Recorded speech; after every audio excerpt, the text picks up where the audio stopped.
Hello everyone, and peace of Christ to all, and I hope today we will have a good time together as usual at 4:30 p.m. every day. Please subscribe and tell your friends and join us. Peace of Christ to all, and sorry for that, and join us in our broadcast as every day we do. Today our topic is based in a post made in my page in YouTube. A Muslim person, he posted a link, and the link have the same title exactly, except why I added why. Muhammad forbids the writing of the hadith. So the Muslims, they have articles about forbidding the writing of the hadith. And today we are going to examine the article together, and same time by doing that we are going to examine the intelligence of the Muslims. I always say, and I will always keep saying, that Muslims, they have a problem with intelligence. You see, all of us, we are the creation of God, and God is intelligent designer. However, God in the same time, he told us that a person, a human being, he can be foolish when he chooses to follow the wrong one. And this is why I believe that human being can be so foolish by following the wrong one to follow. For that will affect his intelligence design, and that will change the nature of his brain, and will make him stupid by nature in every word he say, in everything he do. And right now we will start showing you what I'm talking about. So I hope first my voice is clear. Please let me know if the sound have any problem so we can fix it. We will go to the article which is posted by this man, and we will show it to you. This is the article, as you see. Bismillahir Rahmanir Rahim. In the name of Allah, Ar-Rahman Ar-Rahim. I mean, from the beginning, you can tell there is something not smart with their God. Even their God is stupid. I mean, how their God is talking, yet he says in the name of Allah, Ar-Rahman Ar-Rahim. Who are you? Have you ever heard of somebody? Imagine now, I just started my broadcast and I say to you in the name of a Christian prince.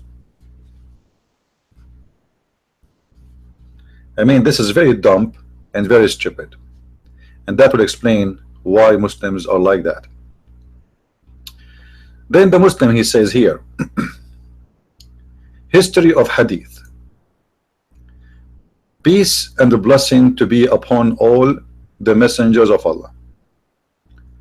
Muhammad forbids the writing of hadith.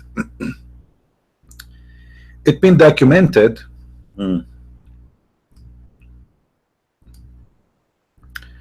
Focus with me, please. Focus. Focus. Let us see the intelligence of the Abdul. It's been documented in Muslim and Ahmad, which means the book of Muslims, the book of Ahmad, and other source of hadith. Yeah, that Muhammad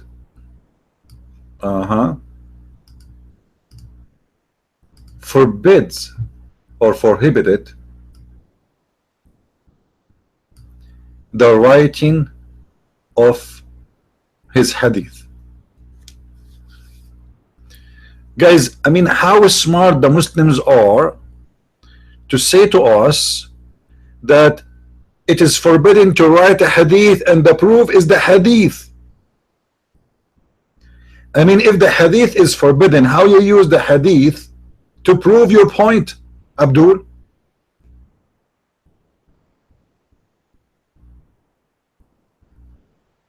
To make it simple for you, if the Muslim did not write this hadith for you in the book of the hadith, how you will know about this hadith?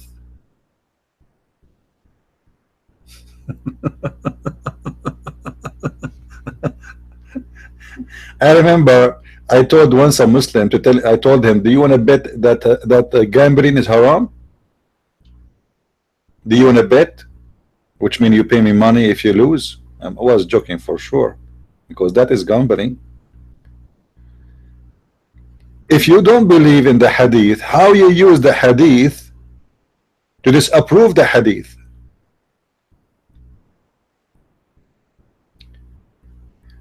And look how smart and how genius the Muslims are. The one who reported the hadith, he is saying, Ibn Sa'id al-Khudari reported that the Messenger of God, he said, don't write any from me except Quran. Question, why Ibn Sa'id al-Khudri he wrote this hadith then? He just told him, the idiot, don't write anything of me except the Quran.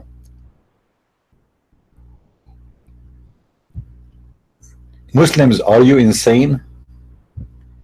Your prophet just told you, don't write any hadith of mine. So why you are writing the hadith of mine?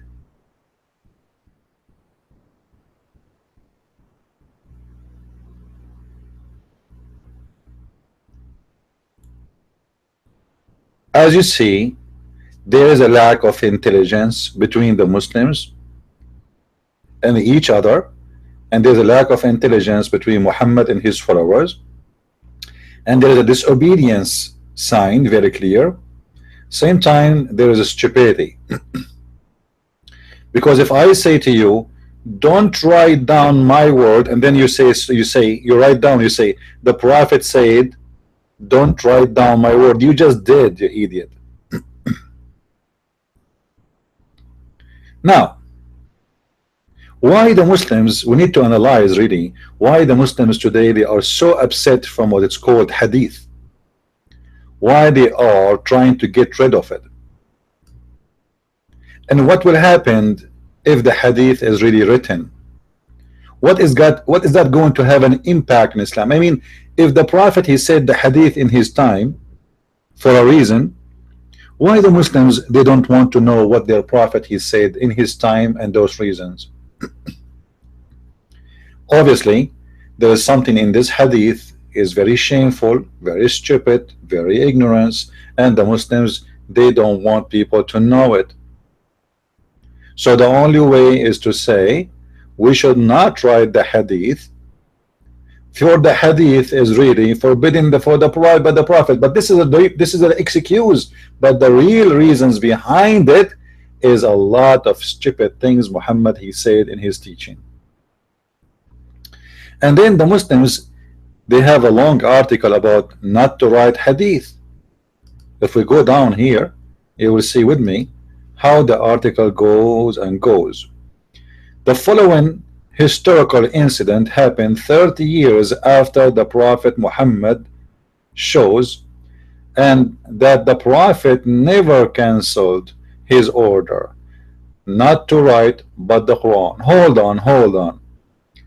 Don't you know that the Prophet, by saying don't write anything except the Quran, he just broke the law of Allah? If we go to the Quran, we will find the following.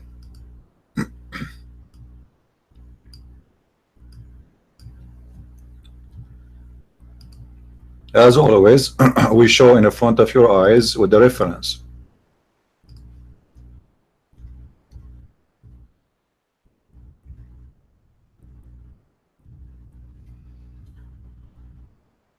Muhammad, he said in his Quran that his God said to him in chapter 75 verse number 17, as you see in the screen, Inna alayna jam'uhu wa Qur'anuh. Inna alayna jam'uhu wa Qur'anuhu. What does that mean exactly? Allah saying it is on us to collect the Quran, which means to write it down and to recite the Quran.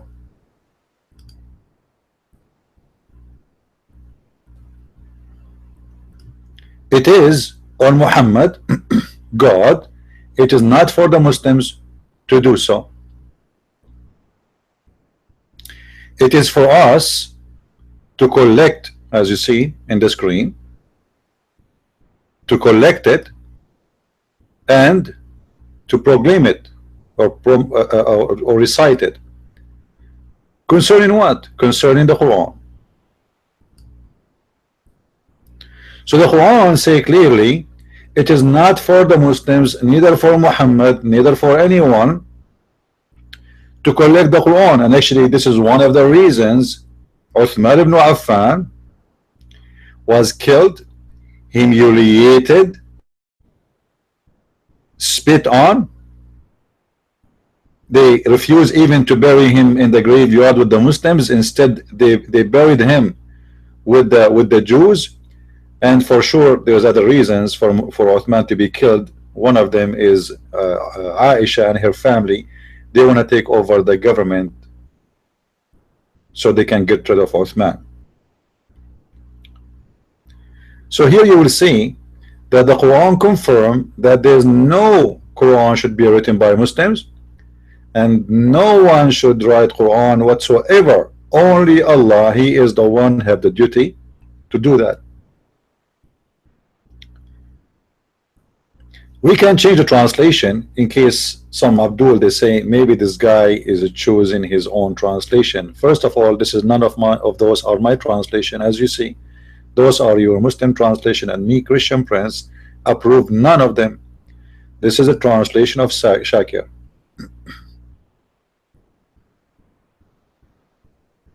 This is the translation of Shakir. You can read all the translation you want, and you can read 10 verses after and 10 verses before. It doesn't matter. So it is not for you Muslims to collect the Quran. It's not for you Muslims even to recite the Quran. It was the duty of Allah.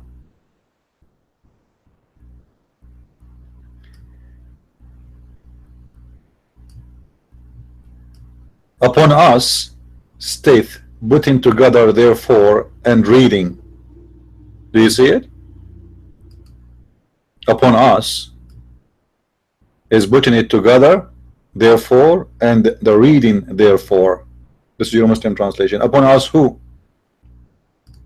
Allah. When we ask the Muslims how Allah became us, as long He is one, they say to you Allah is using a majestic statement like kings, they say us. I mean, this is very stupid because kings are a human and they are so proud with their stupidity, so they make themselves us, which is a wrong statement. Why Allah is copying the human language? However, this is not our topic. So it is not allowed for the Muslims to collect the Quran. So why the Muslims are collecting the Quran? Do you see it?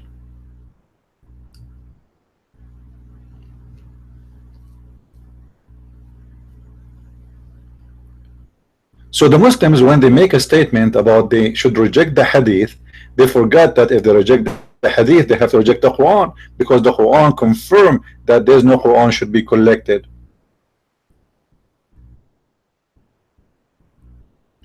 And that was one of the reasons Uthman, he himself was killed.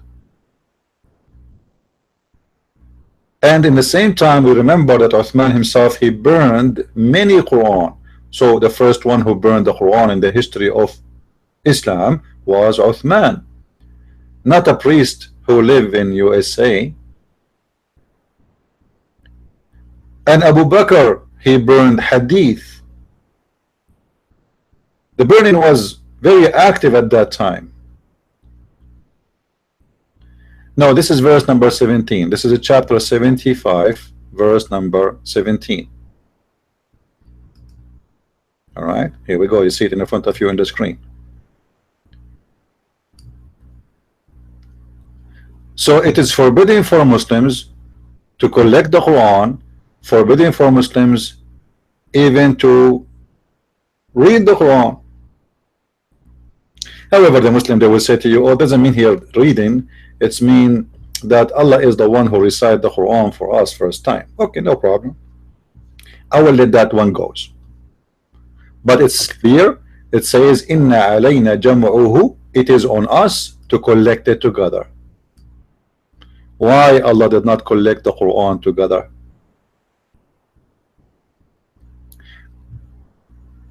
If we go back to the story here, we will find more reference and more stories that why we should not collect the hadith. But Abdul, I want to ask you, those stories you are collecting them from where? Aren't you collecting those from the hadith?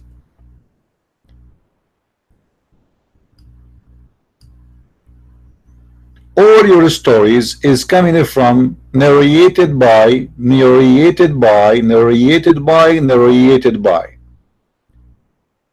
So how you refuse the narrated by and then you have the narrated by to prove your point? Same time, isn't it the Quran itself is a hadith? If we go and type the word hadith in Arabic in the Quran, we will find the following: al-hadith.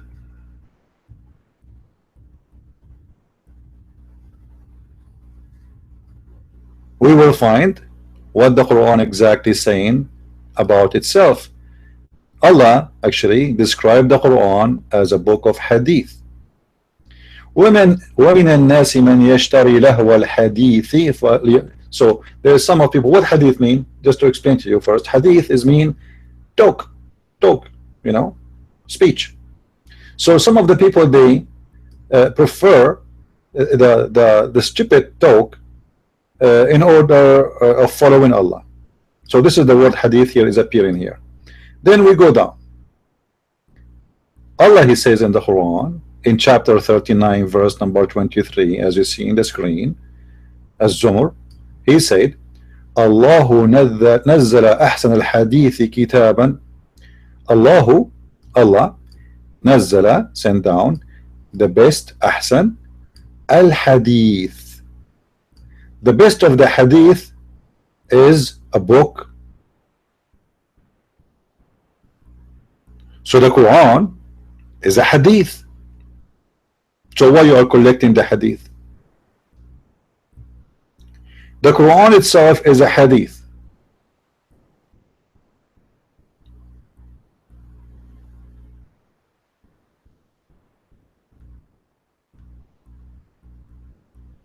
Do we have any Muslim is listening would like to come? And if there is any Muslim would like to call me in Skype, please let me know. I will log in Skype immediately and I will receive your call. Feel free. If you are a Muslim who have the courage and the knowledge, let me know. Is the sound is good, guys? Am I heard very well? Please let me know if you have a problem. Now, we will give you an example why the Muslims today, they are ashamed of the hadith. Just an example. I mean, because I want to give you the ashamed stories of Muhammad's stories, it's endless.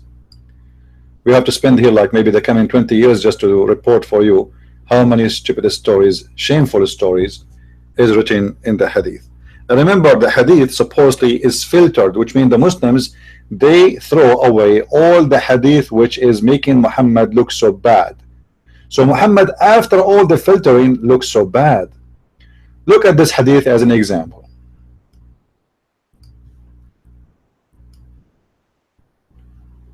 Actually, I was just adding this hadith in my book. This is why I'm using it. You know, I'm writing a book right now, as you know, a new book about Islam and sexuality.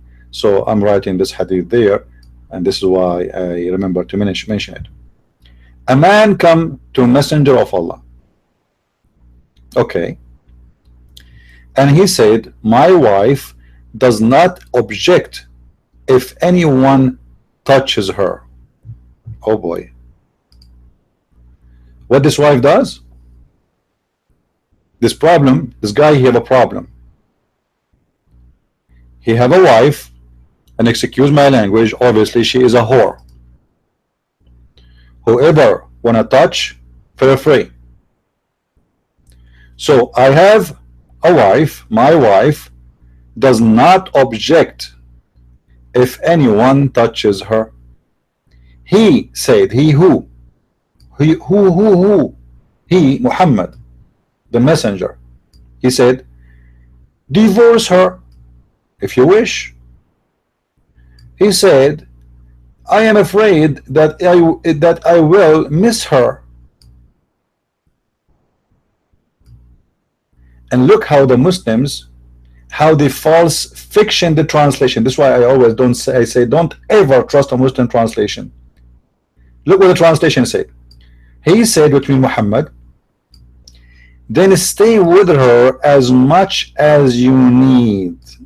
It doesn't say that in Arabic. Let us get the Abdul busted. In Arabic, as you see in the front of your eyes, it says the following. Guys, always remember this.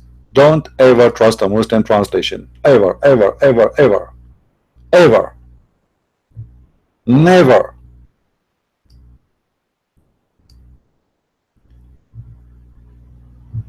This is the hadith. قال جاء رجل إلى رسول الله إلى النبي صلى الله عليه وسلم فقال إن امرأتي, he said, إن امرأتي, that my wife, she never object or refuse anyone to touch her. فقال, which means Muhammad, he said, غربها إن شئت, let her go.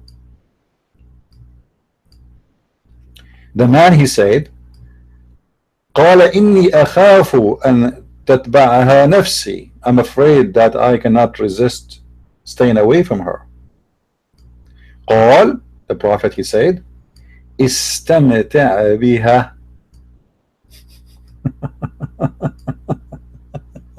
Enjoy her.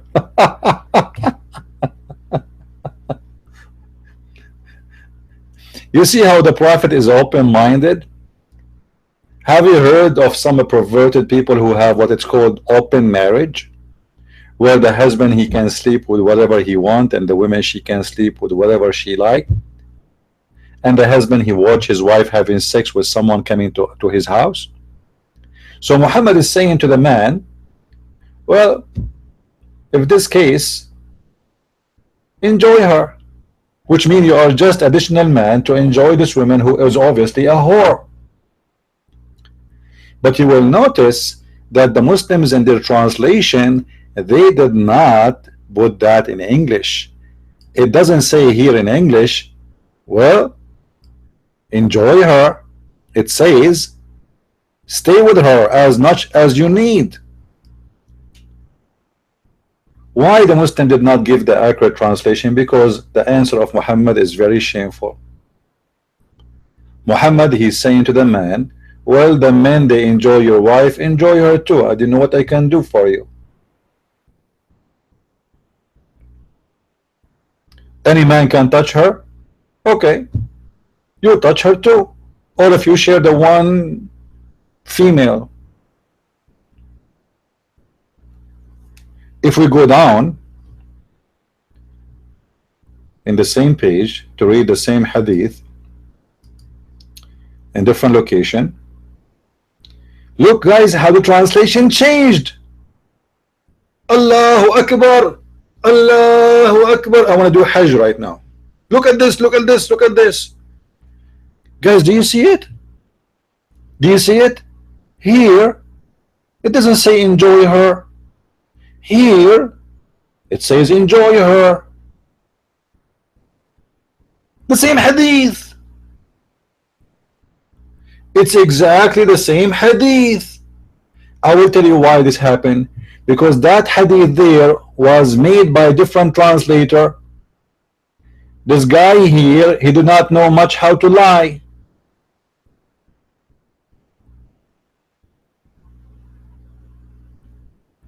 Are you getting the point?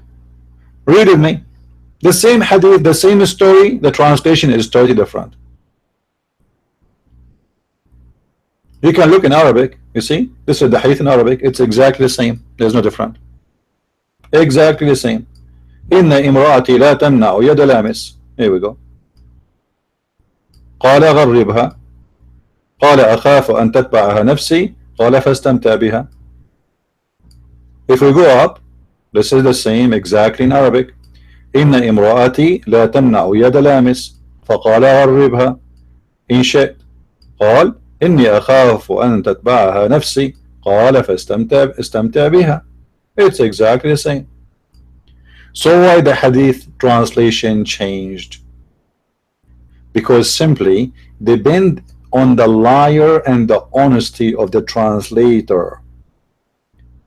Most of the Muslim translations is made by liars who they are trying to cover the truth. This is why you will never really learn about Islam from somebody who do not speak Arabic and he is not honest. Like there's many people speak about Islam, including Christians, and where they get their knowledge from, they have to read what we show you in the screen, which is obviously false fiction translation, which changed the meaning big time. So we go back to the hadith here. It says Sunan Abu Dawood, and this is from the Sahih book, narrated from Abdullah ibn Abbas, a man came to the Prophet. So by the way is like BMW, you know, hummus, falafel, something like that. I mean, look at those people. They can't even say the name of their Prophet without adding like 10,000 words after the name. And said, my wife does not prevent the hand of a man who's touched her. I can imagine that this guy, his house is always busy. Everybody want to visit him.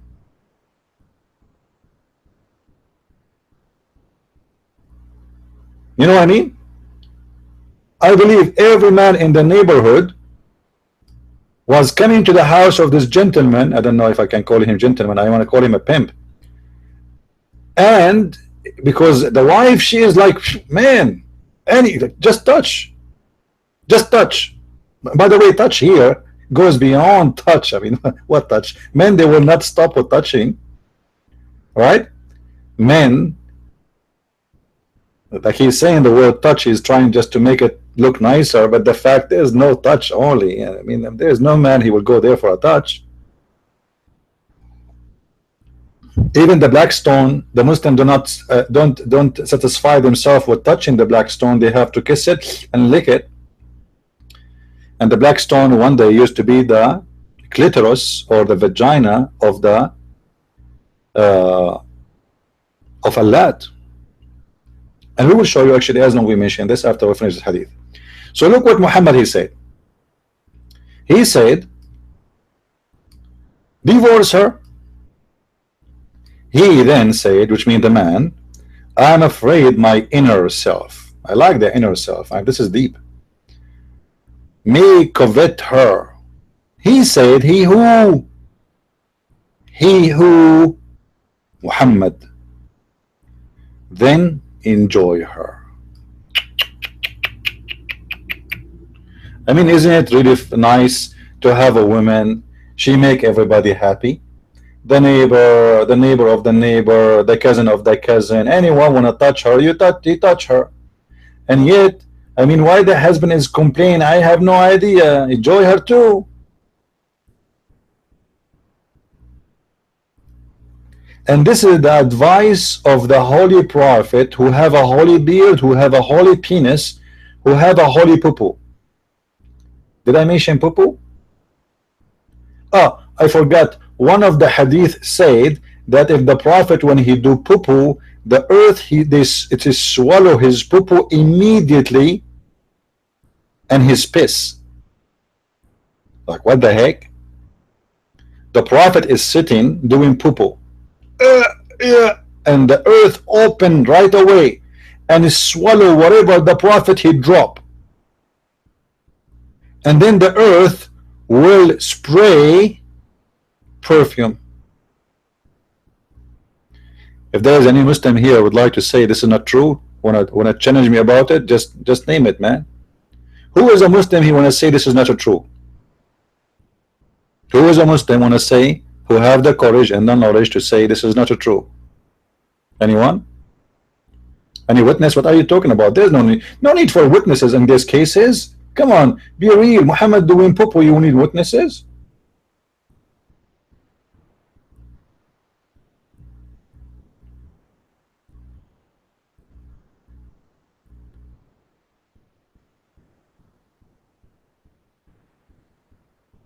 Do we have any Muslim?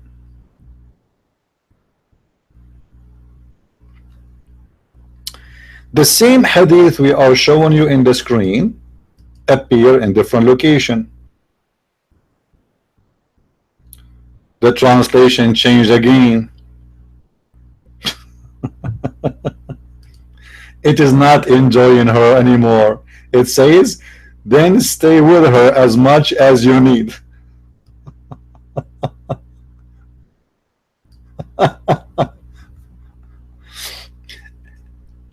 I will give you an example about the Muslims translation. Just an example. I just mentioned to you that the black stone used to have a clitoris in the middle. Remember the black stone, if you go right now and search for the black stone, let us do it, so people they can see what we are talking about, because not everybody knows really what is the black stone is. So let us do this. Hold on. I will find a picture which is allowed to be used by Google. Black stone, Mecca.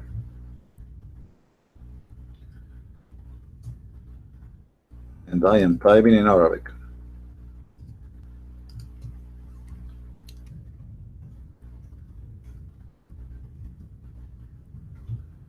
All right, now we will find something not copyrighted.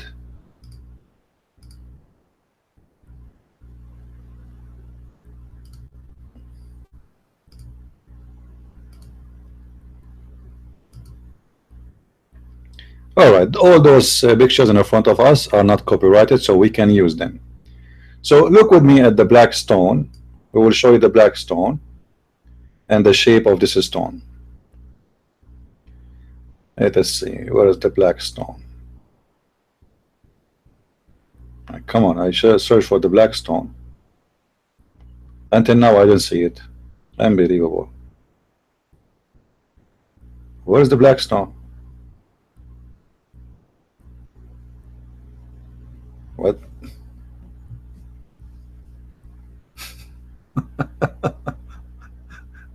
That's funny. Let us search for Kaaba.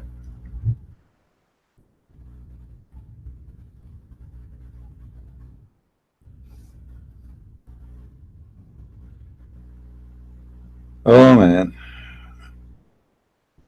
we got all the pictures except the one we want.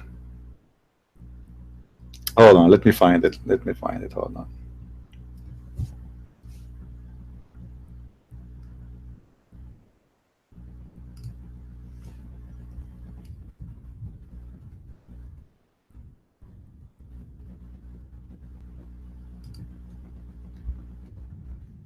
If you look at the black stone, you can search by your own.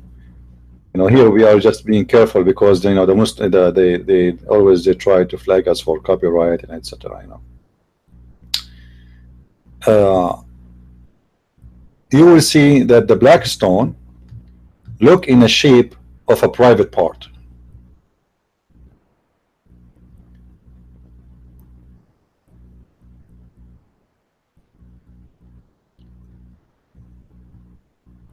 Okay, let's use this one, even if it's not really showing. This is the frame. This is the frame of the black stone, and the black stone is inside this frame supposedly before, but this is a frame used for the black stone. So when they take the frame out, which is covered by gold and sometimes by platinum or silver, so this is the shape of the black stone. And if you look at the shape, it's obvious this is a shape of a vagina. Let us draw to make it clear.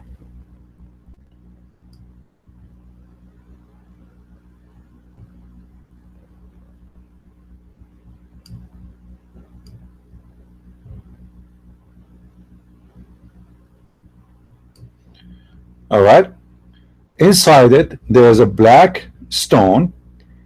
This black stone used to have a clitoris, and that is the clitoris of Allat. How we can confirm that Allat used to have a clitoris? Let us show you.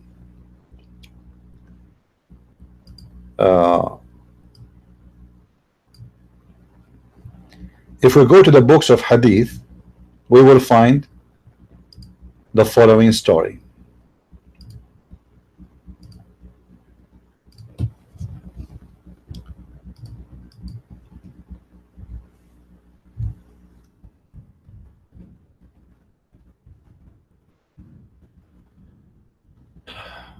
You see, the problem is that you guys don't speak Arabic. And if we read the whole hadith in English, we will not find the word the clitoris there. We cannot find it there. This is the English translation.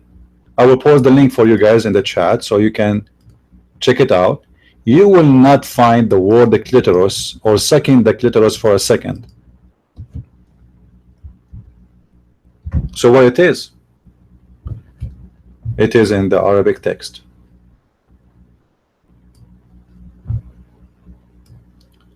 This is why I confirm that you cannot trust a Muslim translation in any way, in any mean. Never ever trust a Muslim translation. If we go down in the hadith, you will see where it says Wamsus Badr Allat.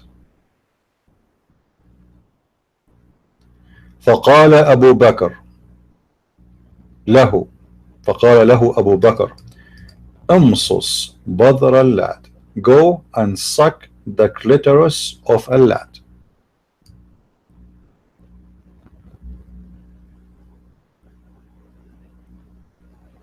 Let us see in Google translation what Badr mean.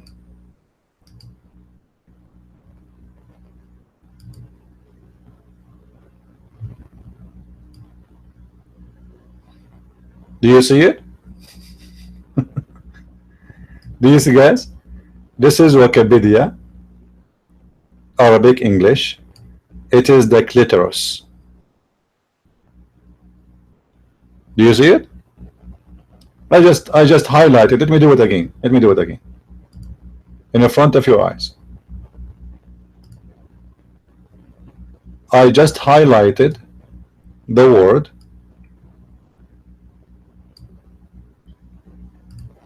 I will close this one.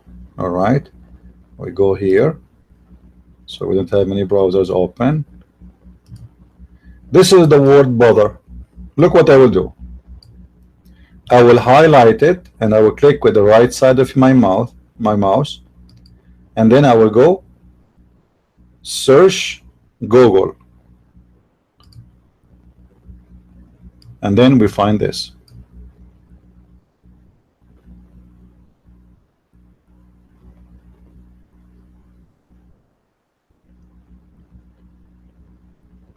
clitoris عضو جنسي في إناث الثدييات.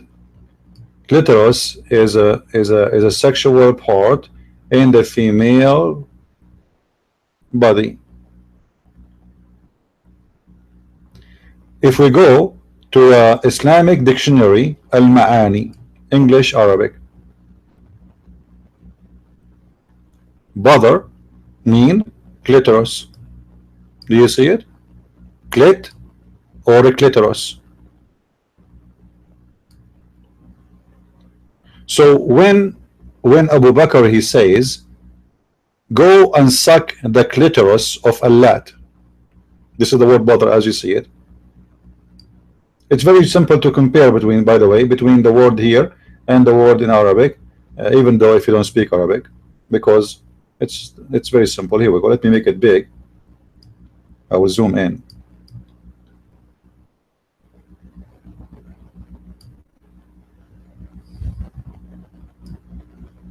You see it? Make a snapshot if you want in your screen, so you can compare. You can open, and I will show you the other one, and you can compare between the snapshot here and the snapshot there, and you will see that this is exactly what the clitoris mean. This is the dictionary. I will move there. All right. and this is the word the clitoris. Bother.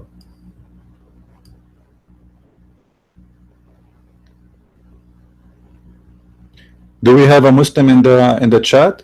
I guess we have a Muslim here, don't we? Who is a Muslim would like to call me live right now?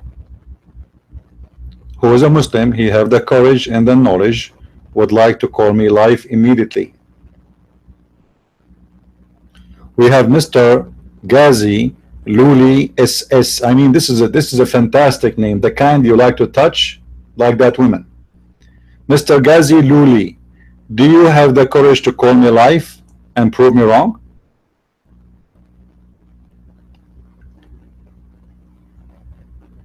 Abdul Muhammad Ghazi Lali Lulu Lili, do you have the courage to call me live and talk to me?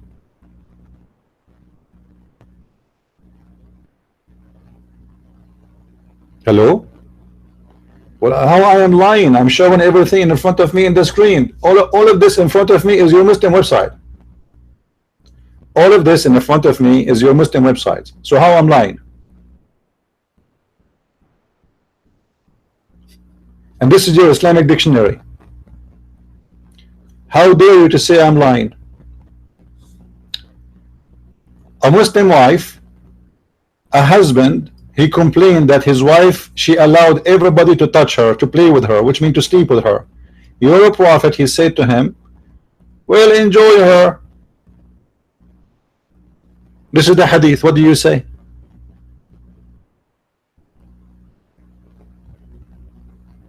What do you say? Do you like to call me? Who is the brave Muslim? He have the courage and the knowledge to call me live right now, right here. It's a man-made. So what do you want it to be? God-made? Guys, it's a man-made. I mean, who's your prophet? All the Quran is coming from Muhammad. Do you have a witness for the Quran? It's a man-made. Do you Muslims claim that Muhammad is God? Oh, obviously they claim that he's God, because when they say that the prophet, when he do poo-poo, the earth swallow his poop immediately. I mean, obviously you are saying to us that your prophet is God. Is it true really that the earth is swallow the poop of the prophet, and right away the earth fart perfume to cover the fart of the prophet?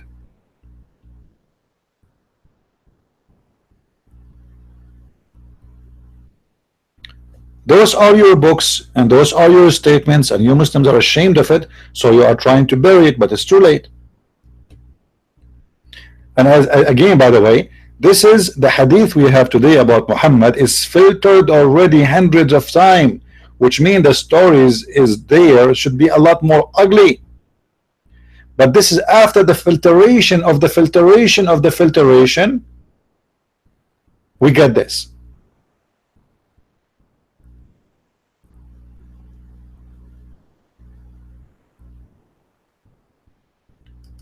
Do we have any Muslim?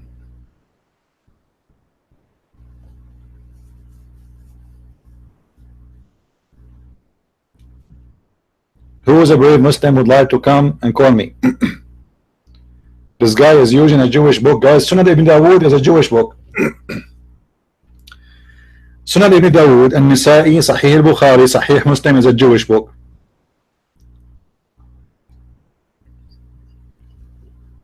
All right. So the Muslims, they accuse anyone speak about Muhammad, he is a Jew. Muhammad speak about Muhammad, he is a Jew too.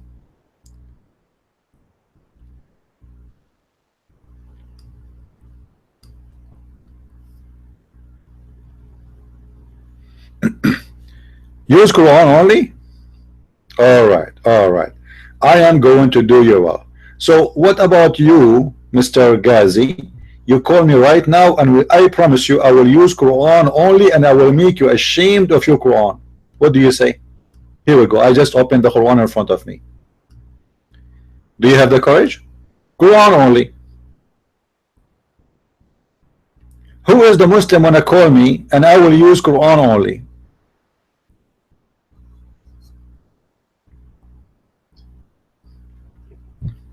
Huh? We just mentioned that Quran only says that a Muslim should not collect the Quran. Chapter 75 verse number 17 answer us about this. Here we go. Quran only. Inna alayna jam'uhu wa Qur'anahu. It is on us to collect the Quran and to read the Quran. So why you Muslims are collecting the Quran? You will call me? Hold on. This guy, he wanna call me. Finally, we get a Muslim wanna call me. I don't believe it. It's a miracle. Let me log in Skype in a second. Hold on. I don't believe it's going to happen. I don't think so. I think he just. But let's see. Add me, Abdul. My account in Skype is Debate TV. One word.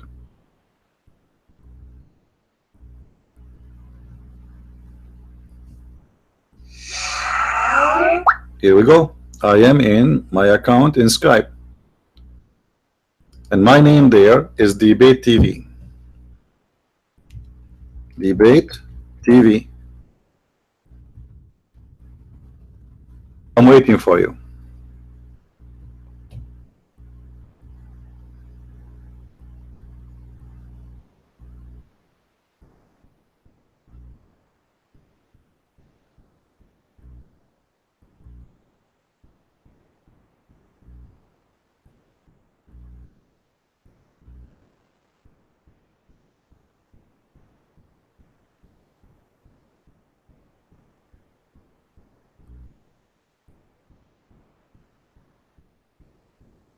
I'm waiting, Ghazi.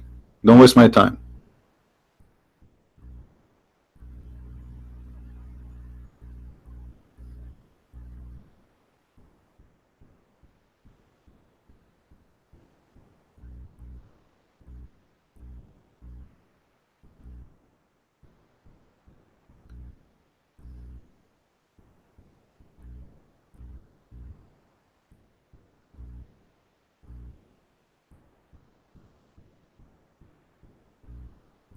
Ghazi, I'm waiting.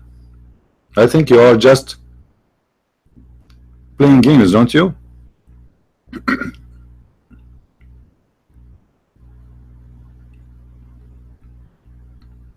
I don't see any invitation here. Well, he did not add me to call me anyway.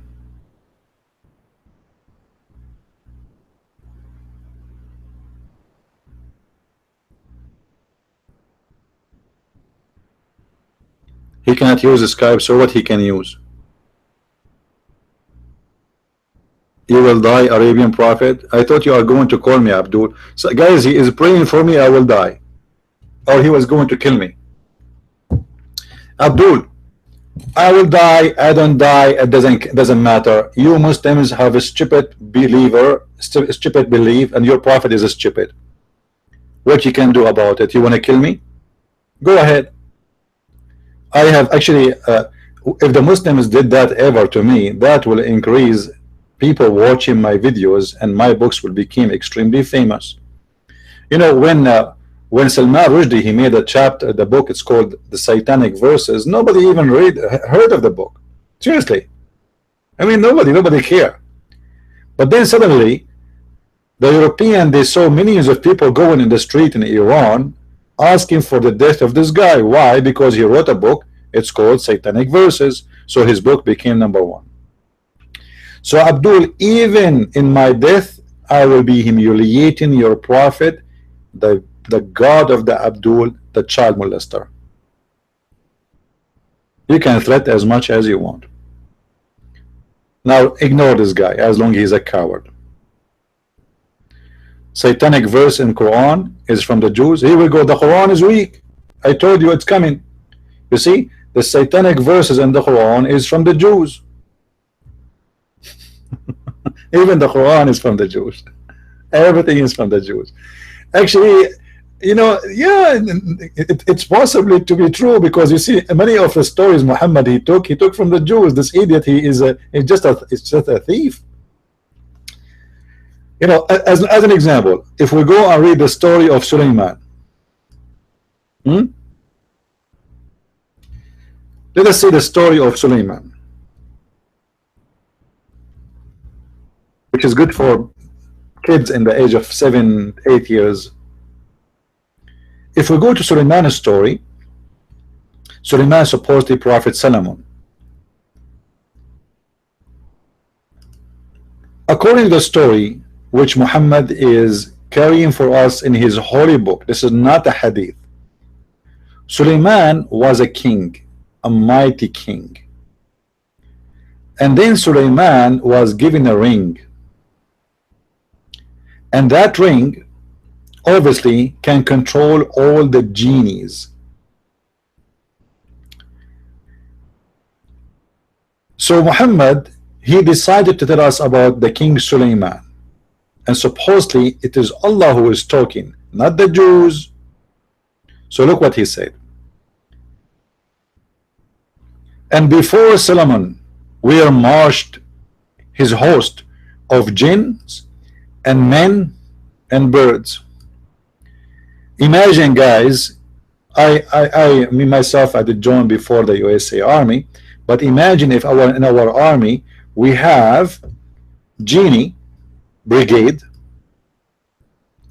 men brigade, and birds brigade, specifically chicken. I mean, isn't it amazing to have an army? He is a king, but yet his army is an army of genie and chicken and men.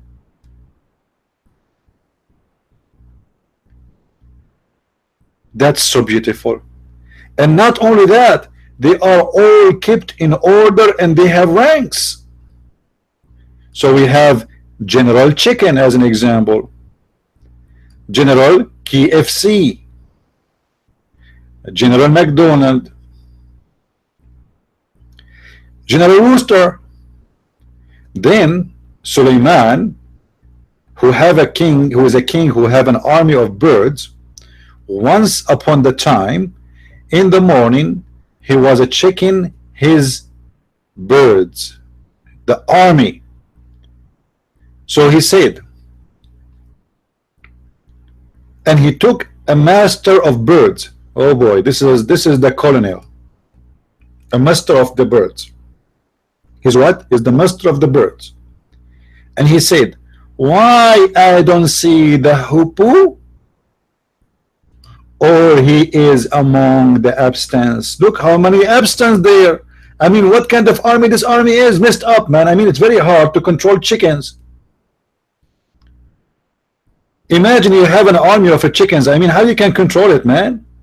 So Suleiman, every day he go and check his army, the army of the chickens and the birds and the hoopoe and, you know, like whatever. I mean, this army really is a messed up army, because do you know how much piss those army do? Anyway, so he said, where is the hoopoe? I swear by Allah, certainly I will barbecue him severely or execute him, oh boy, unless he bring me a clear reasons for his abstinence. By the way, if you do not know what is the duty of this hoopoe, he was the minister of agriculture, and he have a part-time job to find women who have no hair in their legs to Suleiman.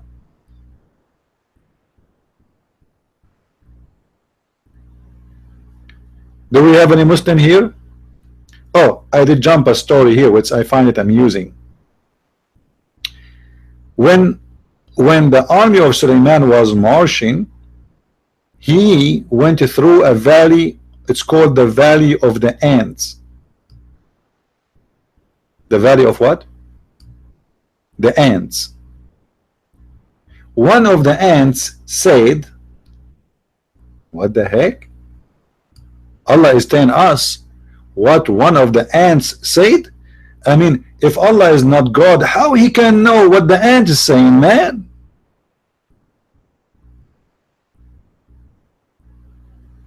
There's no way that the maker and the founder of Islam is not God, because look, this God, he can tell us what the ant is saying. I mean, this is astonishing and so amazing. All my life I wanted to know what the ants are saying when they are eating a cockroach. I think the first ant, she said to the other ant, do you think we need to add some spices? The other one, she said, don't be stupid now, don't be greedy, eat it, it's so delicious. The other one, the third one, she said, shouldn't we make it more, put it more in the barbecue? Maybe we should make it, what about we make it what they call it, the dry meat? Should we dry the cockroach under the sun more so he will taste better? Suleiman, he was able to hear one of the ants speaking to the other ants. Let me make it more bigger so you guys, you can see it better. Hold on.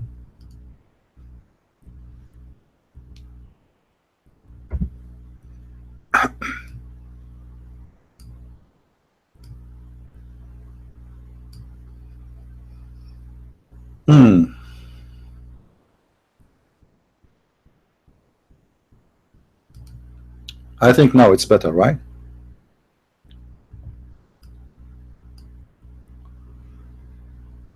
So when Suleiman, he arrived at the valley of the ants, he saw, or he heard one of the ants saying to the other ants.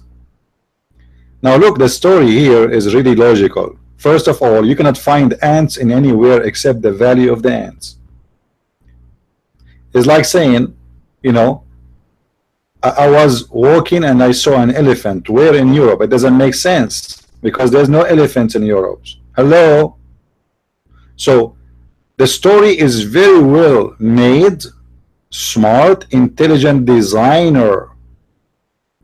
In the valley of the ant, not anywhere. In the way of Suleiman, he was traveling for thousands of kilometers and miles. He could not find one ant saying anything. But in the valley of the ant, he heard this. You know what I mean? Guys, are you focusing with me? Do you see that? Do you see how smart the Quran is? I mean, this is super logic. If Muhammad, he says, or Allah, he says, he found an ant out of the valley of the ant, that will be odd. And that will not be acceptable. I mean, come on. We will not believe you. Muslims, there's ants everywhere. I do not need to go to the valley of the ant to see an ant. All what I need to do, I can put little sugar in the edge of my window and I will find 10,000 ants over my window. They are everywhere. So Suleiman, he could not find the ant until he arrived to the valley of the ants.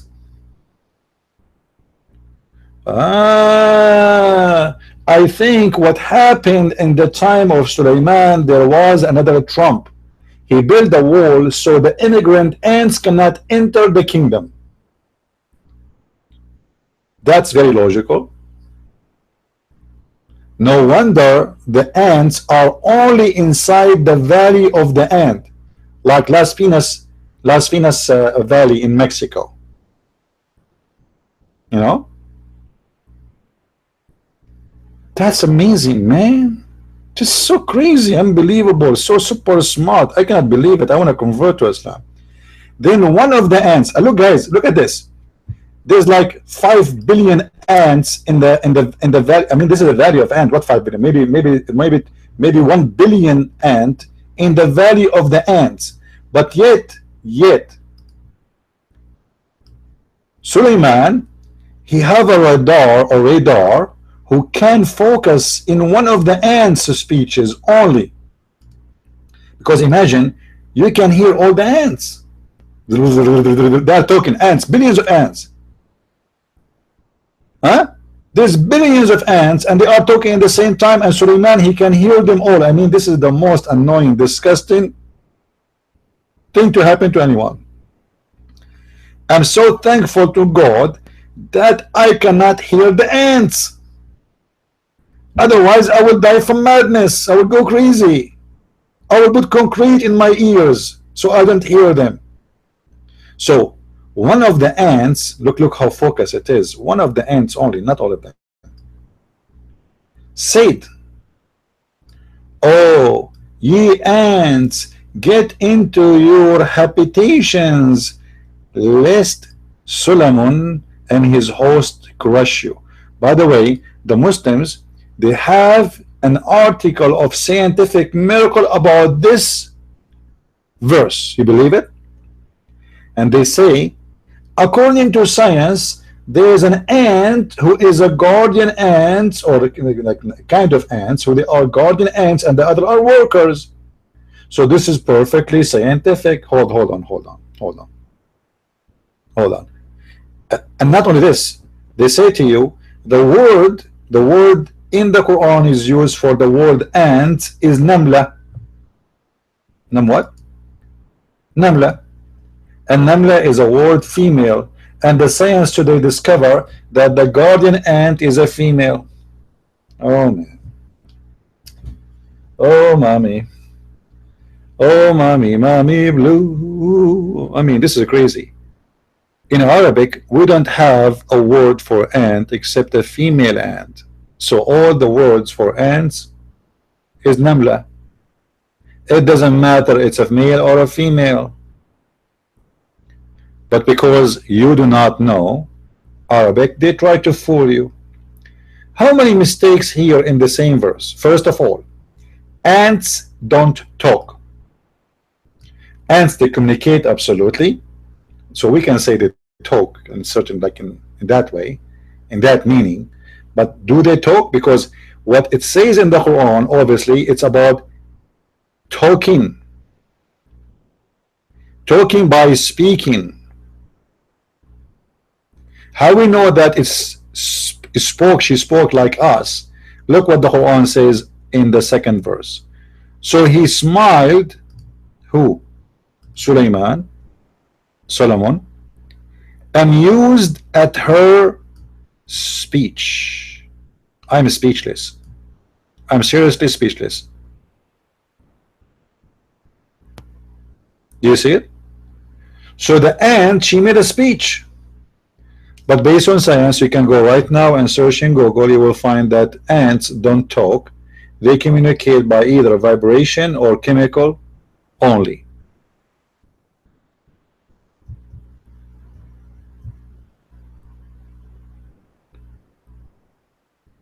If any one of you guys would like to call me live on Skype, let me know. If any one of you, not necessarily a Muslim, if any one of you have a question, like to call me, let me know. I have no problem.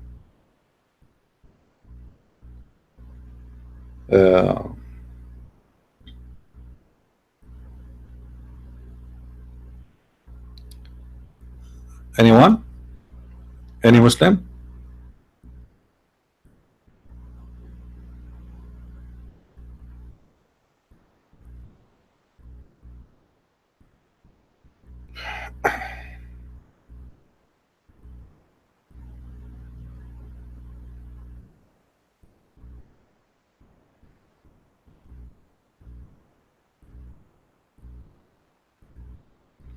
Any Muslim? I mean, I'm so disappointed. I can find a lot of ants, but I cannot find a Muslim to speak to me. Suleiman, he was able to go to the valley of the ants, and he was able to hear the ants. And by the way, just to show you how stupid the Quran maker, just to show you how stupid the one who made the Quran. Look what the Quran says. Hold on, man. Unbelievable. I will go up. I will go up. I will go up. I will go up. I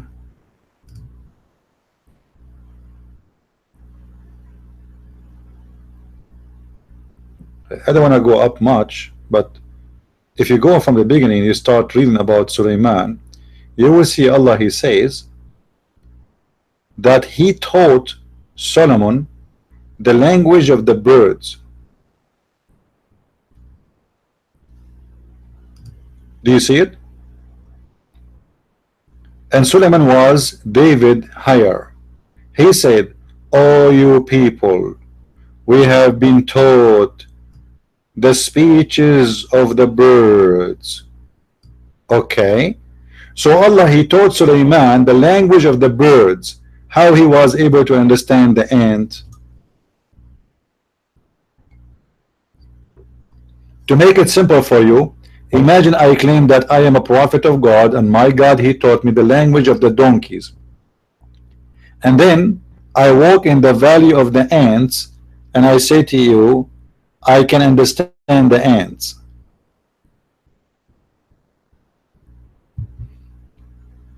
Do you see how stupid the story here? Because if Allah, He taught him the language of the ants, or sorry, the birds, that will not make him able to understand the ants, because ants are not birds, my friend. Ants are not birds. So obviously the founder or the maker of the Quran is a stupid mental. He have no idea what fabrication he is making. It's so easy in just little few lines in the Quran to find out that obviously the one who is making this Quran is a stupid liar and he's making fun of us. And then, like, we did not stop. Like, you know, I mean, if we continue, you will see how Sulaiman, he have a flying carpet. Flying carpet.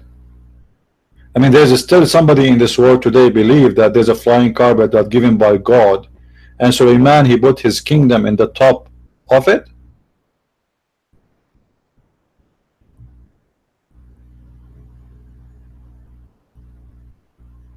Any Muslim really believe in the flying carpet?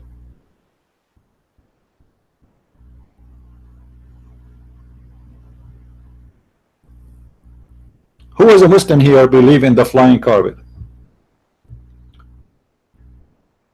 And by the way, I can show you from your Islamic interpretation the flying carpet with no question.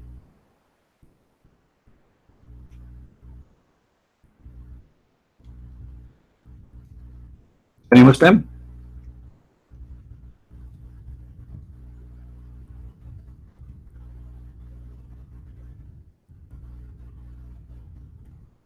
I'm really so disappointed that Muslims are so scared and they don't dare to call us or to speak to us or to debate us.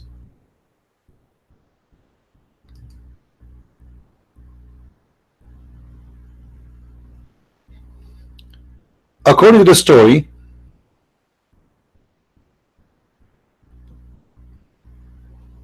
that Sulaiman, he have a flying carpet, and this flying carpet can go to the distance of a month before morning. I mean, like, you drink your coffee, the flying carpet of Sulaiman can go a distance of a month.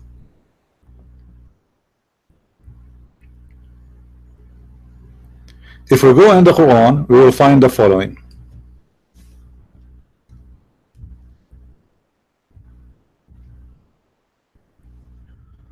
ولسليمان الريح عاصفة تجري بأمره إلى الأرض التي باركنا فيها. So Allah, He gave the command to Sulaiman, He gave him the order, and He gave him the power to control a flying carpet which can fly him anywhere he wants. Let us see if this is really what it says. Hold on. I don't want the Muslim to say he is making things up. Maybe it's not there. You never know. Let us see. In a second we will find out the truth. We will go to the book of Ibn Kathir. The book of Ibn Kathir, Tafsir. Tafsir Ibn Kathir.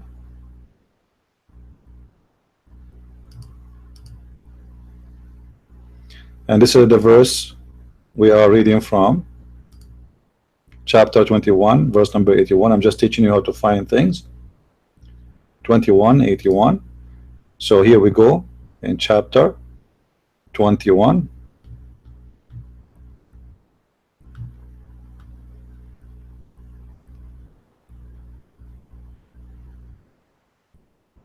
And then we go to the verse.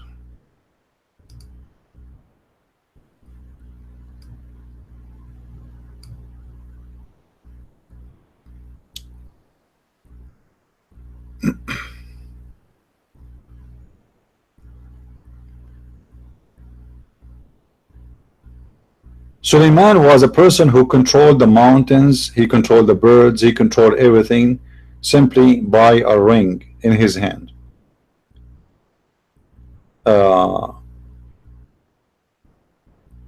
Look with me here. وَلِسُلَيْمَانُ الرِّيحُ عَاصِفَةً. And to Suleiman we subjected the wind strongly.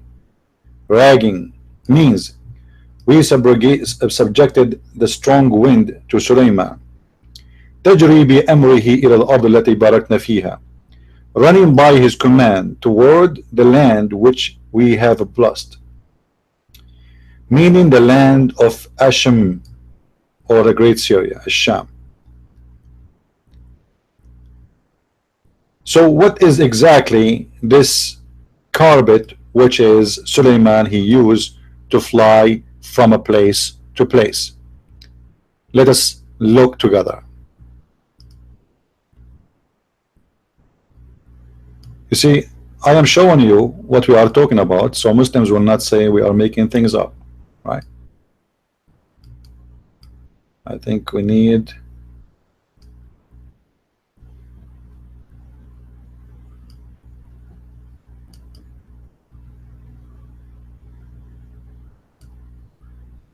maybe this is better. Let us see. Yeah, that's fine. I think, yeah, I think it's fine like this. So according to the Ibn Kathir book, he had a mat, sorry, made of wood, on which he would place all the equipments of his kingship, horses, camels, tents, and the troops, and he would command the wind to carry it. Man, the flying carpet of Suleiman, my friend, can carry everything. It's not Boeing 777. This is a lot bigger. The whole kingdom in the top of the flying carpet. I mean, who can beat that? His horses, his donkeys, his slaves, his servants, his chickens, because remember he have an army of birds too, you know, his elephants, his giraffe, everything, all of those in the top of what? Of a mat. Like, no, if you have a carpet or something like that, or something you put in the front of your house for people they enter into your house, all of this is placed on a mat made of wood. Now, by the way, it's made of wood. It's not really a wood, you know, like in the Middle East. Until now, we have the farmers. I don't know if they still use them, but most of the old traditions all over the Middle East, they used to make it from the leftover of the crops they have, you know, in the end of the season. They have the leaf of the plants, so they make from that dry wood, if we can call it wood, they make carpet, wood carpet. All right, it's not really wood, but it's made at the end of the day from wood, but it's very flexible. So he had a huge one, huge, big one. By the way, guys, next winter I am going to go and do some seminars, you know, around the world. If anyone would like to go with me, feel free, because I'm not going to pay for an airline ticket. I have my, you know, what happened, my dad, he inherited one of this mat. You know what happened, you know, Suleiman is a Middle Eastern like us, right? So what happened when Suleiman he died, every family there grabbed a piece of this carpet of wood. So my dad, he had one, and I grabbed my piece too. So now when I want to fly from overseas, from place to place, like last time I went to China, I did not buy an airline ticket. I used this flying carpet. It was fun, it was easy, it was so fast, and it's for free. I'm not going to mention the accommodation, by the way. According to the Muslims, I can show you too, that Suleiman, when he sit in the top of the carpet, look, the Muslims, they thought about everything. Suleiman now is sitting in the top of the carpet, and he's flying in the sky. I mean, don't you think the sun will hurt him? So look what they come with. They said, and the birds were keeping him in shade.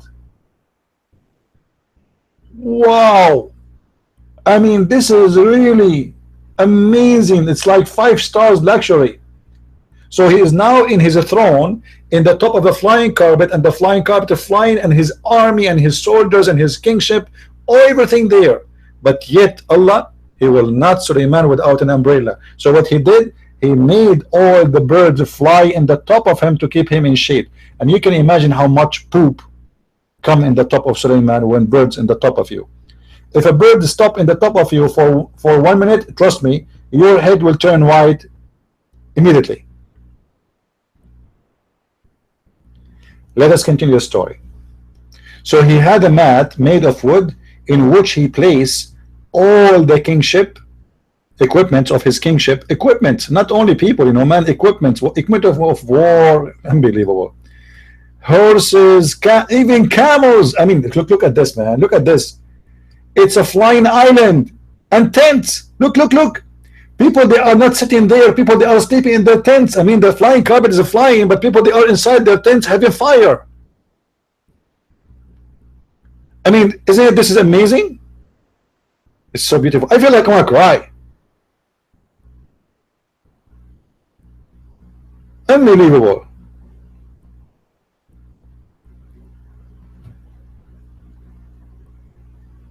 I'm crying.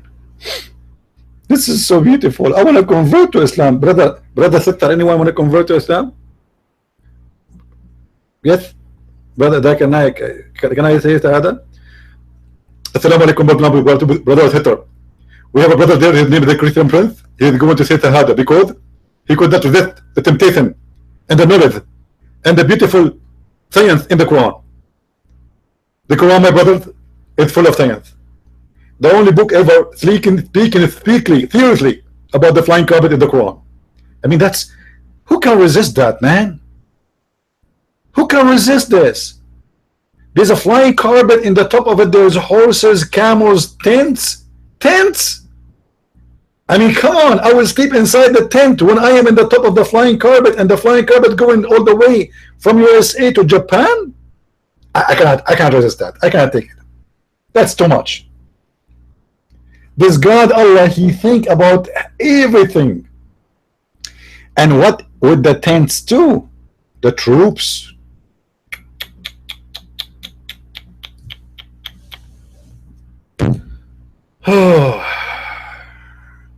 So look what's happening.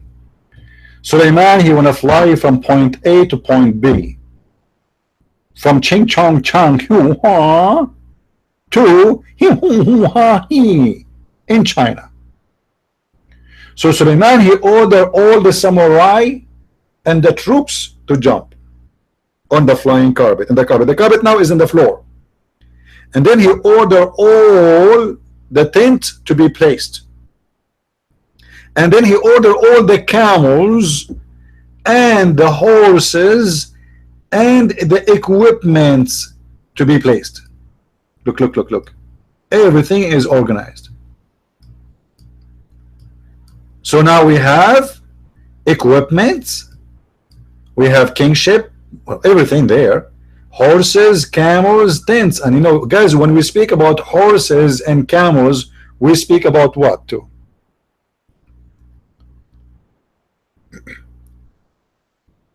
Those are not really places in China for sure. I don't know what. Don't please remind me of China, honest to God. You know, in the airplane, this is an example of a China. Nobody speaks English there. I asked for water. The girl, she gave me beer. I was thirsty, so I said, okay, you know what? I'm not really too much into drink. I drink maybe once a year. Honestly, if I don't drink for 10 years, I don't even care. And if I drink, I drink really little. So she brought me a beer. I said, okay. Then after like an hour, I get thirsty. So I said, water. She brought me another beer.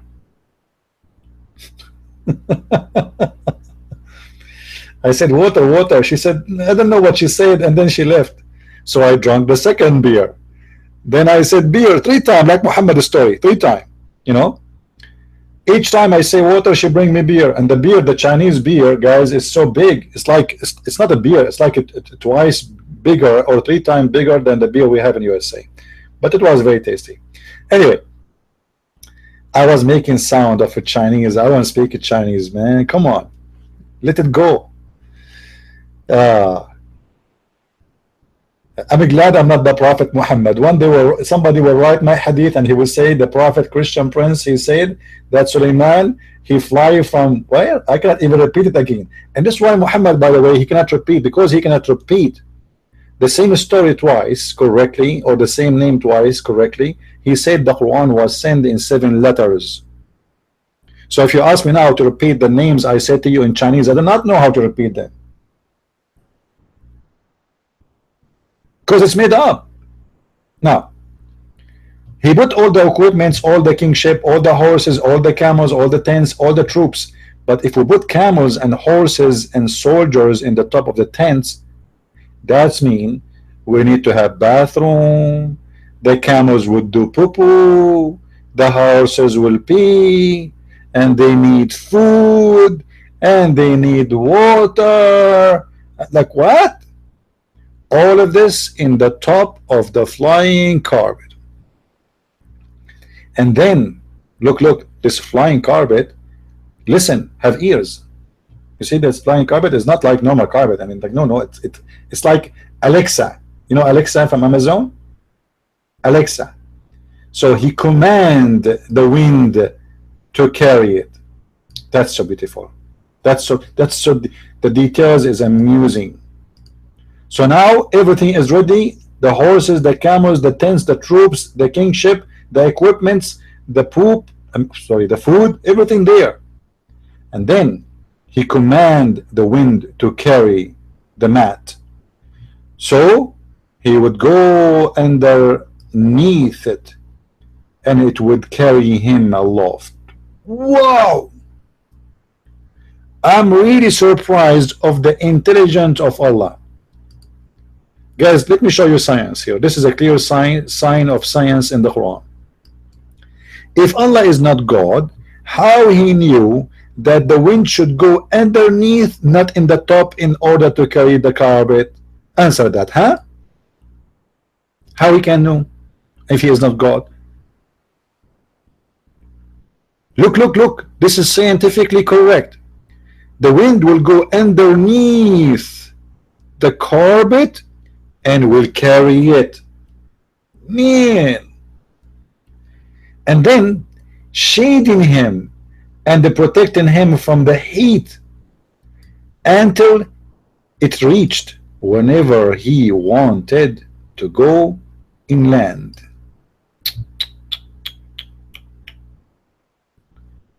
This Suleiman, guys, was so spoiled to the point I cannot believe it. I mean, I wish I was Suleiman.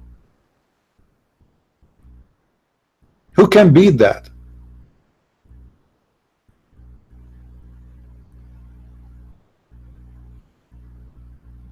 I mean, this is seriously amazing.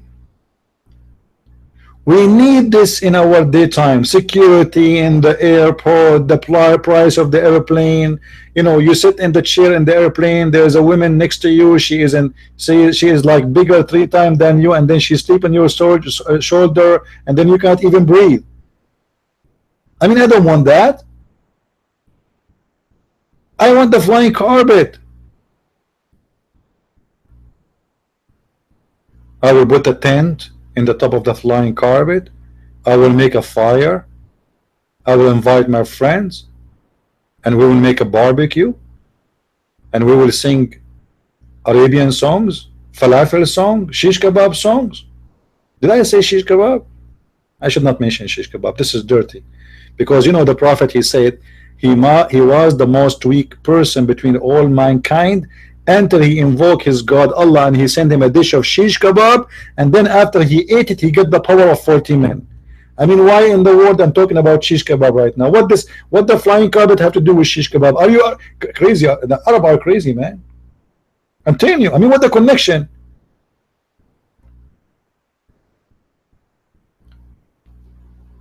Forget about this guy. You know, I open my Skype for him. He will never call. He's a kid. He's just trying to disturb you. Just forget him. And then the story is not over here. Any of you do snorkeling?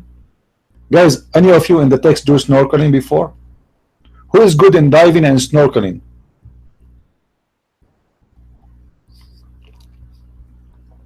By the way, I'm very good in diving. Like last time I was in Asia, I dive in a very deep water. It was like a meter. All right, I have pictures. If you're going to believe me, I'm serious. It was like a meter. You know, I dive all the way down. The story is not over yet. We find that for Sulaiman, the shayateen, the Satans, they dive for him, man. I'm serious. The Satans, they dive for him. Look at this. Look at this. Look at this. Unbelievable. I cannot believe it. This is so beautiful. This is so beautiful. It's not enough that Sulaiman, he have a flying horse. By the way, Sulaiman, he used to have a flying horse, in case you did not know. But yet he'll get angry one day and he slaughter him. This is why Allah, he replaces a flying horse by the flying carpet. I mean, he upgraded him. I mean, that's amazing. Look, you know, you have a flying horse, can take only the king. Sulaiman, he get upset. He slaughtered the horse. So Allah, he sent him, he gave him a flying carpet. Can carry all his kingdom. And not only this, the story is not over yet. Things is getting more serious. Look.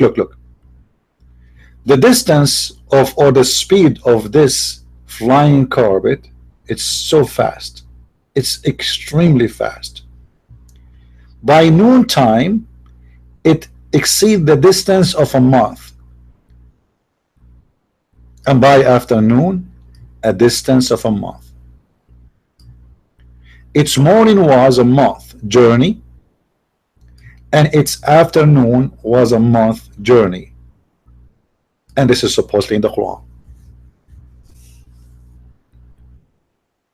That's amazing. That's amazing. That's astonishing. And all of this is not told in the Hadith. This is in the Quran.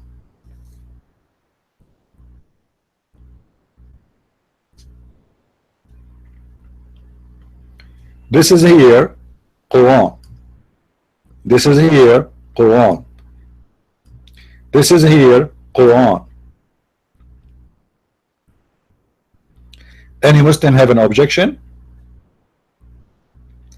Let us continue. Guys, forget about this guy, Kid Ghazi. I think he's just here for looking for attention. You know, Muhammad always he look for attention. As an example, if Muhammad want to do poo-poo, he don't do poo-poo, like he go in public in front of everybody and he take off his panty so everybody would talk about how he do poo-poo. He was seeking attention, obviously. So let Ghazi alone. وَمِنَ الشَّيَاطِينَ مَنْ يَغُوصُونَ لَهُ. By the way, a shayateen here have a mistake, an error, but I'm not going to go over it for now. It's a grammatical, it's an Arabic error. And of the shayateen were some who dived for him. Look at this guy. I mean, look at this Sulaiman, how lucky he is. He don't do fishing. He don't do work. He don't, I mean, flying carpet, flying horse. He have an army of chickens, army of birds. He can translate what the ants are saying. And now in the top of all of this, he have the shaitans, many of them, they are diving for him. You can imagine in the time of Sulaiman, like a 1 billion shaitan, they are wearing like diving clothes. Do you think they need diving clothes? I don't think so. So the Satans, they do what? They dive for Sulaiman. Means look now, look like the scholar is now. I mean, this is very hard to explain. The scholar, he need to explain to you. Means, you see the word means? Take a point, please. Take a note. Somebody is saying Quran is garbage. My friend, I know somebody, he said the same statement in the morning Allah, he cursed him and he made him a Muslim. Don't do that. You don't want to wake up in the morning you find yourself a Muslim. I mean, this is, be careful, my friend. Guys, did you see the video I made a few days ago, last week, about the penalty of the guy who did insult the Prophet, where the dog, he ate him? Anyone saw the video? I posted in Patreon. Please go there, click at the link and download it. All right, there's a video there I made there. I did not post it in YouTube. Those who I'm using a video of Muslims so they will not flag me, I'm posting them in G Drive, Google Drive, so you can, guys, you can still download them and still we can answer them and we can, you know, like distribute them everywhere. So look here what happened. And of the shayateen were some who died for him. And look, guys, at the wisdom of Allah. I'm serious here. I mean, come on, I'm really serious. Why those people don't believe me? I'm really serious. Look what the Quran is saying, my friend. Look. That's unbelievable. Do you see the word that says some who died for him?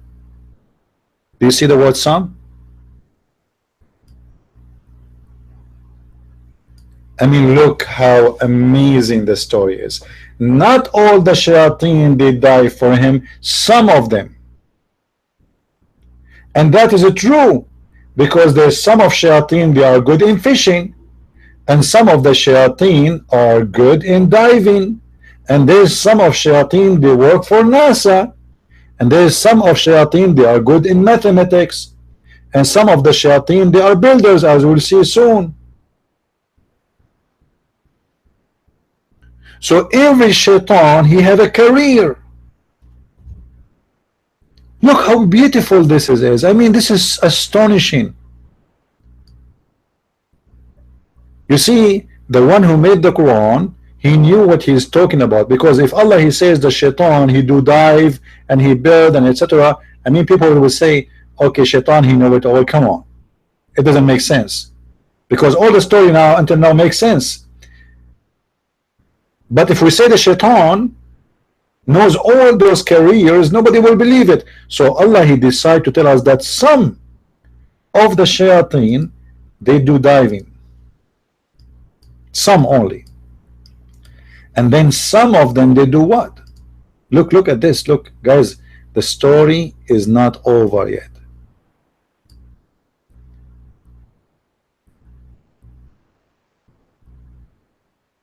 And they did other works beside that. Like look at this beauty. I was trying to defend Allah and says that those are specialty is diving, and the other one is specialty is mathematics, and the other one is specialty is fishing, but Allah decided to screw it. So he said, and they did other works besides that. What is that work? Let us see what the work the shayateen they did beside diving. وَالشَّيَاطِينُ كُلُّ بَنَّاءٍ وَغَوَّاصٍ. Oh man, things is getting really messed up.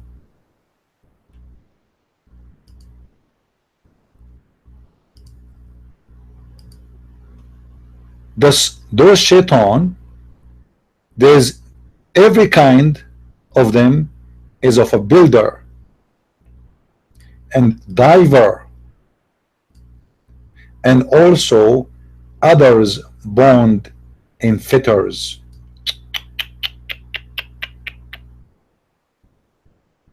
That's astonishing.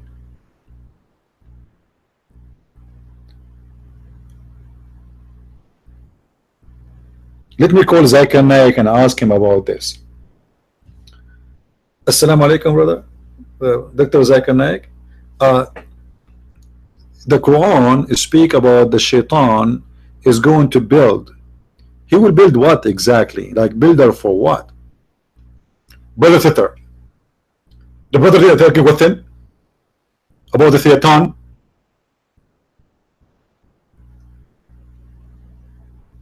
In chapter 21. First of all of us we heard that President Trump is trying to build a war between the American and the Mexican. So the President Trump he have right now, those Satan, he can order them and they can build for him all the wall in a second. I hope this is a very great example for you to understand what is the benefit of having Satan who they are builders. We can build the wall.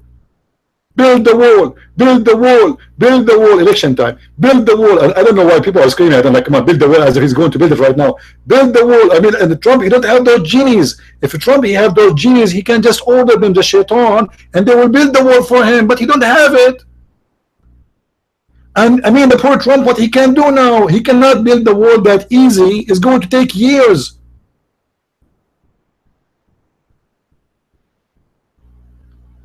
If Trump he have some of those Shaitan, they can build the wall for him immediately. But Muslims, I have a question here, please. Those are Shaitan, Satan. How they are Satans and they are working for the good man Suleiman?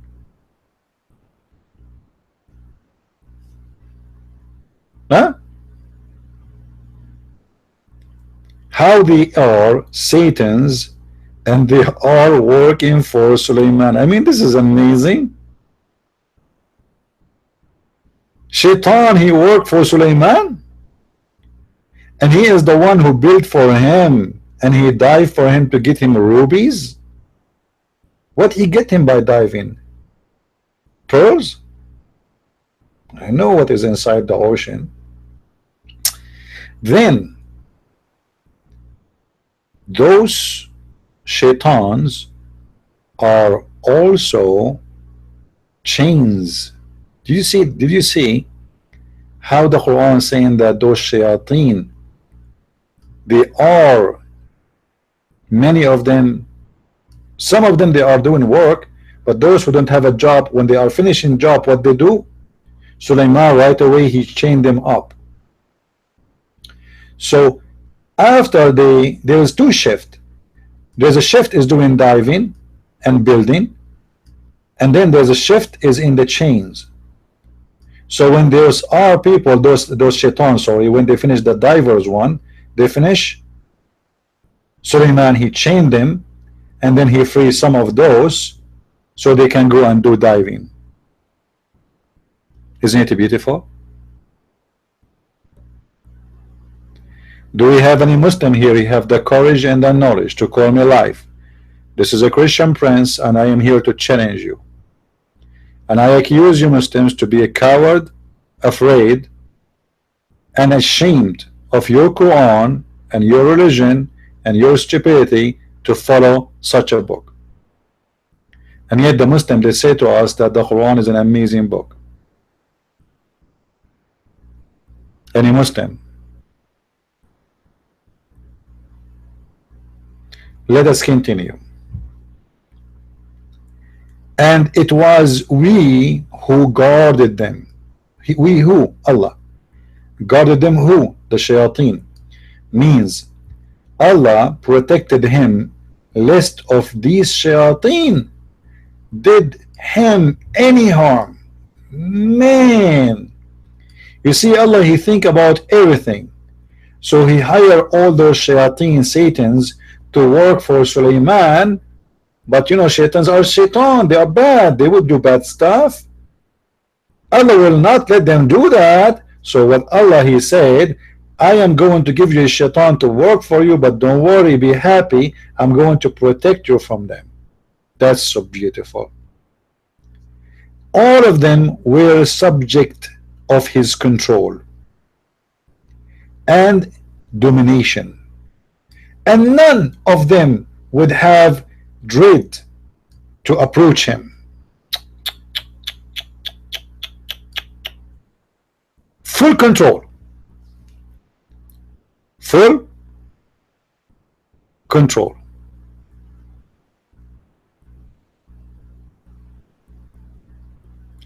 Yeah, if anyone want to call me, you can call me in Skype. Just add me in Debate TV and you can call me. But don't call me to say hello, how are you doing? Call me if you have a question. All right?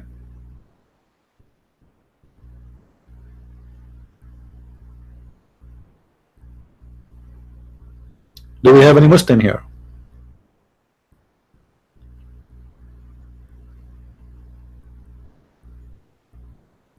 Do we have any smart Muslim? I'm afraid that when I say a smart Muslims, the Muslims feel insulted.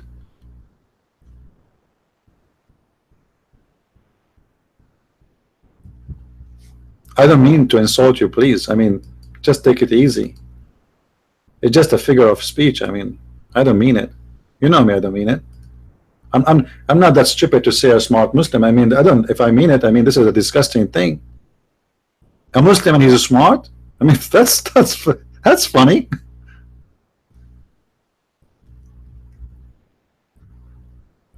And Abdul,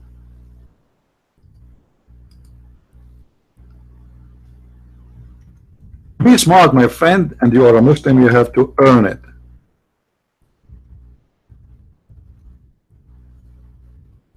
Correct?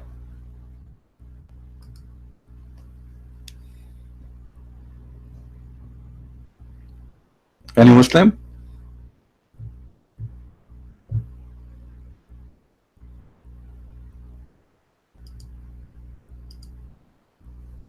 Now I don't know if I should read for you the story of Sulaiman and his ring. I mean, that story is really something.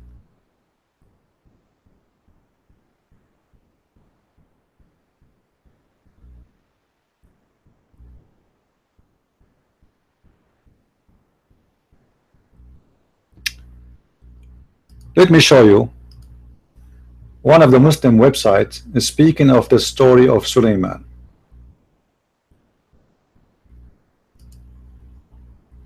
Specifically, the ring of Sulaiman. I want to have a ring like this. I mean, I don't know why I'm not lucky. I mean, this is not even fair. Sulaiman, he got it all. I mean, he got everything. Flying carpet, the genies, and now in the top of that, the ring. All right, look at this. Let us zoom in so you guys can read.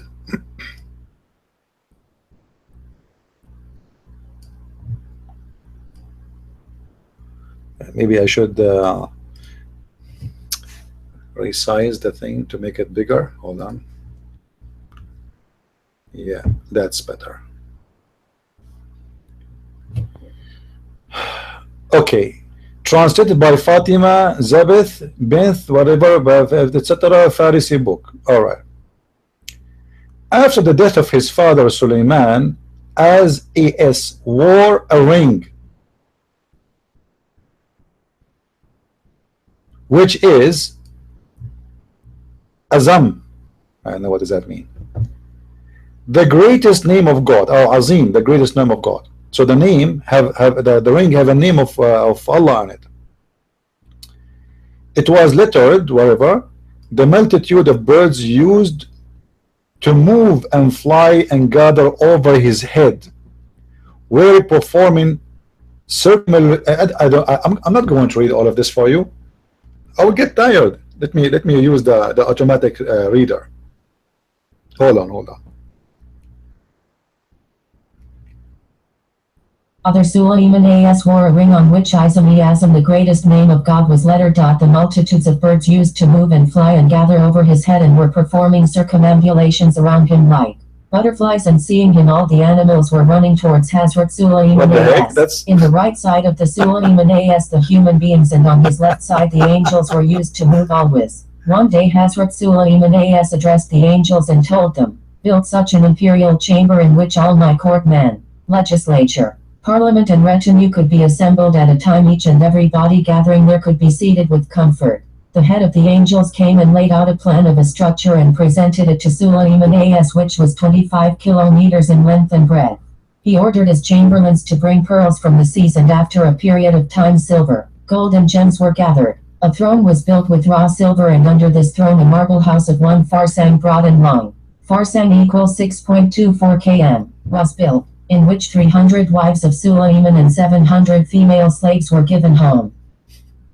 Sorry guys, this reading was so fast. Do you see what the Muslims they teach their kids? Do you see what the Muslims they say to their kids? This is what they teach them in Islamic schools. That's why I encourage all of you, if you have children, to send them to Islamic schools, because they will get the best ever education.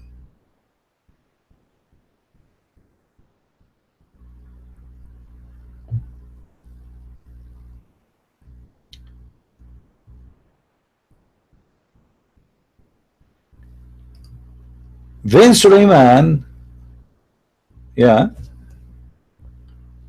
I will make it slower this time. Hence Suleiman has ordered to plant 4 trees at the 4 corners of the throne. These trees were made of gold, silver and corals, and filled inside with musk. At the right side of the throne 12,000 seats made up of gold were arranged, and at the left side of the 12,000 silvery seats and 12,000 crystal seats in front, and in the back side 12,000 iron seats were laid out. In the throne of Suleiman, next to it, in the right side, there's 12,000 seats made from gold. In the right side. In the left side, there's a 12,000 seats made from silver. And then in the front of the throne, there's a 12,000 crystal seats. I mean, isn't it amazing?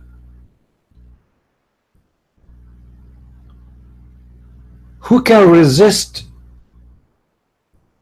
such a thing? So in the front of him, there's 12,000 crystal seats in the front and in the back. Side 12,000 seats made from irons. See guys, always I told you many times, don't sit in the back. You see, even in the time of Suleiman, those who they are spoiled is the one who sit in the front. Those who they are the unlucky one, they sit in the 12,000 seat made from iron. I mean, that's bad. It's not comfortable. It's not even funny.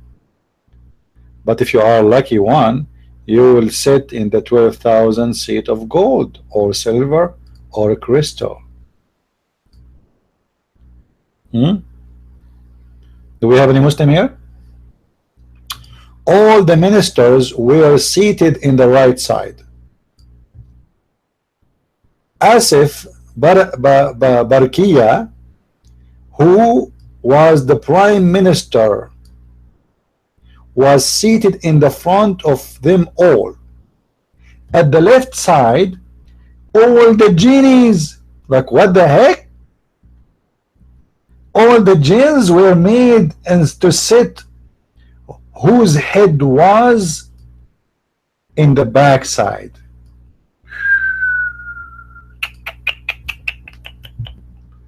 Even the genies are sitting there. The ministers, the genies, some in the front, some in the back, and now look at this. Suleiman exists on the throne. The bird gathered upon his head in such a way that the shade was made over him and was protected him from the sun. That's amazing. That's so beautiful. You see, I remember I told you how the birds, they fly in the tops of Suleiman to cover him, to put him under the shade. And you can imagine how much poo Suleiman was showered with when he was under the shade of the birds. Do we have any Muslim have a comment about this?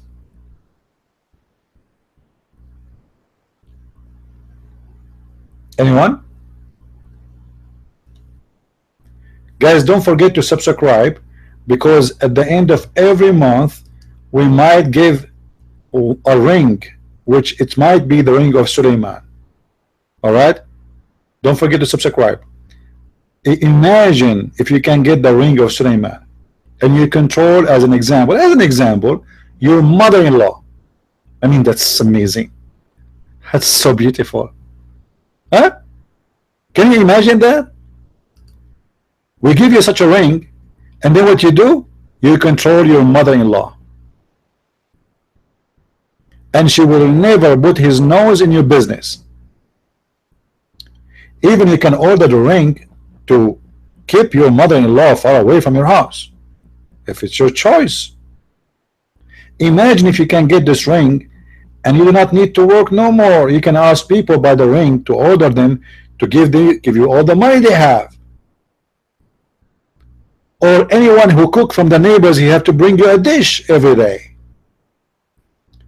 Or you can order Air China and you say to them, bring me a Chinese food every day from China. This ring, my friend, if you can have it, your life will be changed.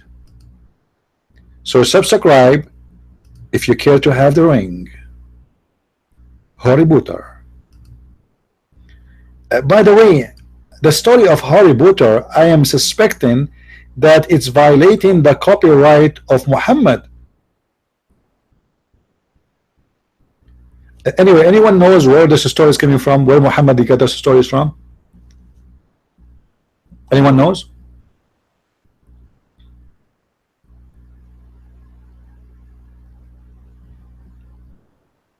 Who knows?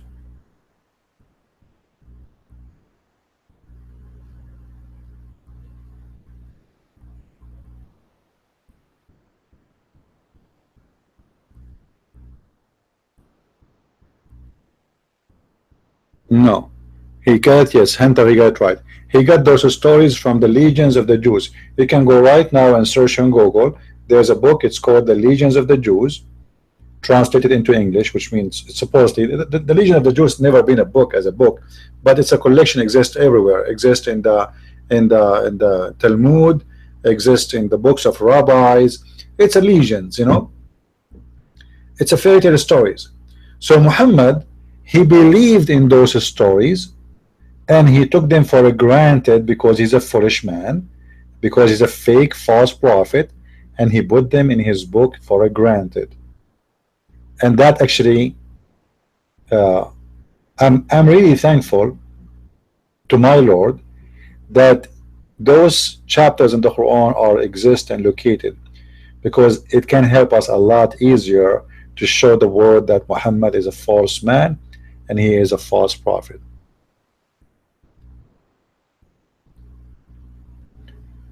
Because if Muhammad God is God, why he is copying the legions of the Jews, which is the stupid stories?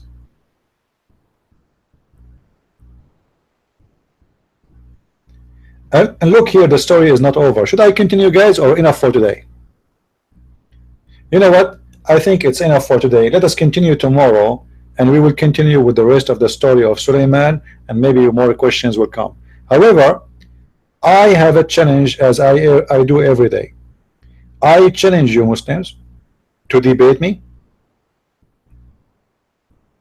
to challenge me, and to call me live. We open our Skype every time we do live broadcast, and you can call me anytime you want. So if there is any Muslim, he have the courage and the knowledge to debate me, please feel free. And if you like to learn more about Islam, feel free to read my books. You just go and search for Christian Prince in Google, and you will find a list of my books in many languages. And just to tell you, like, you know, like for some reason people, they order the deception of Allah. A lot of people, most of people, they order deception of Allah, but for some reason not even the half number they order Quran and science.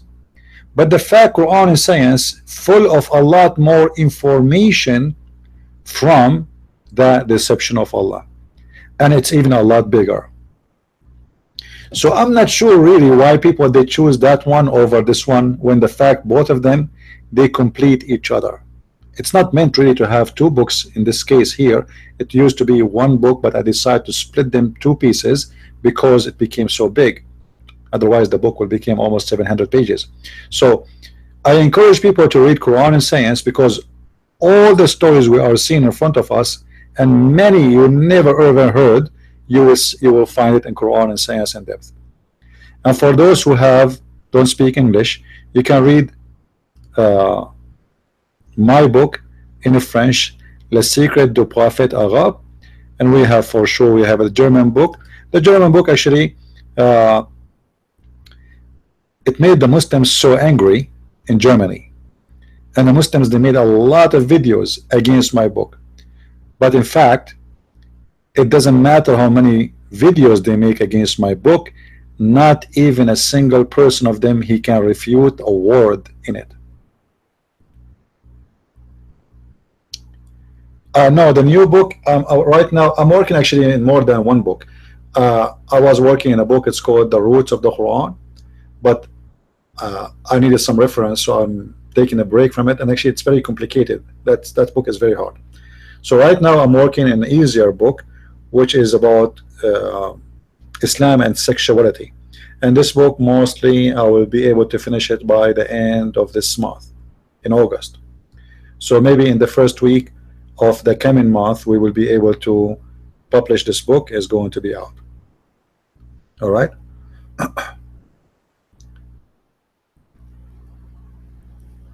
The origin of crucifixion. Okay, tomorrow remind me, guys. You can remind me of topics and we can talk about it, so we can go and cover that issue too. All right. Always, if you have a questions, let me know. And this is why I'm doing live podcast here. The point is to talk to you, to listen to you, and to answer your questions. And you see, when I do seminars, if any of you attend my seminar before, you will see I don't go by a presentation really. I have a presentation, but I don't go. I have a presentation on my computer is just to show, let us say, verses, if somebody spoke about something, etc. But I don't use a presentation because all is in my head.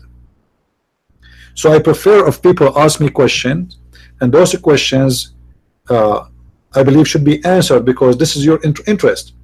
People, they need to know. People have questions, and people, they need answers. So presentation for me is something annoying and will make people sleepy, and they will not like, you will not find somebody in my seminars is feeling asleep. There's a picture I don't want to show you. If I show you this picture, you will see half of the people in the room, they are sleeping. But this is not the case, by the way. The case it was it was not in the seminar. We gave the camera for a girl and she was taking pictures, so there was a break of 2 hours in one of the seminars, and those people, it was hot and they were sleeping. So it was not in the seminar. All right, but if during the time we have a seminar, people, they are laughing, enjoying it, and always I ask who have a question, and right away the answer will come. I do not need to prepare. I do not need to make a presentation. I do not need to make a study. This is why you see a Muslim, he claimed to be a scholar. If you want to debate him, he says to you, pick up a topic and let us decide 2 months from now to do it. Why? Because he's going to go and search in the internet, and he print 1,000 papers, and he make up his questions, and he prepare his answers, because simply he is a scam. He is a false scholar. You know what I mean? Otherwise, a person who have knowledge, he do not need to prepare. And this is why I say to the Muslims, call me right now, and don't tell me what is your topic. Muslims are terrified to make such a challenge. I called before, if you remember, and I have it recorded, the Deen show. What they do, they hang up on me, because they knew that this is a Christian prince. They ask people, the coward, the liars, they ask people to call them live. But we never heard someone speaking on their TV, for simply there's no calls. There's fake questions and fake answers. You see this guy, Yusuf State, who is a scam, he's holding a cell phone. I mean, have you ever heard of a TV station receiving a call in a cell phone and the cell phone did not even ring? Yes, brother. Uh-huh. Uh-huh. Yeah, brother. Okay, I will answer you. Okay, thank you, thank you. Okay, assalamu alaikum, alhamdulillah. And then he starts speaking supposedly to answer the question, but there's no question, there's no caller. And when I called them, they did not let me get in because simply there's no calls received. And they will not allow anyone to ask questions live. If you go to the Muslim section in Paltalk right now, you will find everybody in the Muslim rooms in Paltalk have a red dot.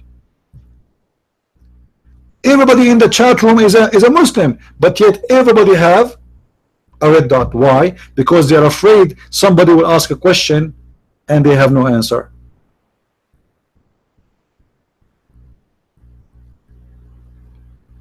Once we went to a chat room and there was a guy, he claimed to be a scholar, his name is Dr. Taharuni.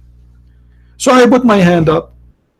I put my hand and I said, well, I'm a Christian and I would like to debate you about Islam if you don't mind. So the Muslim guy, he said, sure, sure. Okay, guys, brothers, sisters, invite everybody, invite everybody. We have our brother, between quote between two brackets, a brother here, a Christian prince, he will debate me. And then the guy, he start receiving text in his private text. And people in the chat room says to him in the chat room, in the middle of the chat room, says, brother, this is a Christian prince. Brother, this is a Christian prince. The guy, he went so nervous. So we hear in the keyboard, like, you know, it's like the keyboard is going crazy, like, you know, like what is that? And then he says to me, a Christian prince, I've been informed by the brothers that it's maybe better if you send me your questions by email and I will answer you. A second ago he was ready, but because they told him, brother, this is a Christian prince. Brother, what are you doing? Are you stupid? Don't do that. Brother, this is brother. Hello. Send me your email and we will answer you. So we are here for all those who claim that they have knowledge about Islam for free. It doesn't matter how big, how small you are welcome to call me. Who wanna call me right now? I have my Skype open, it doesn't cost you money. Who is the one wanna call me? My account name is DBTV. Who is the Muslim would like to call me right now? Anyone?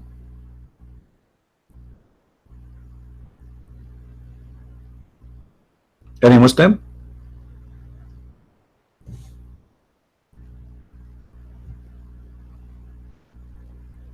No?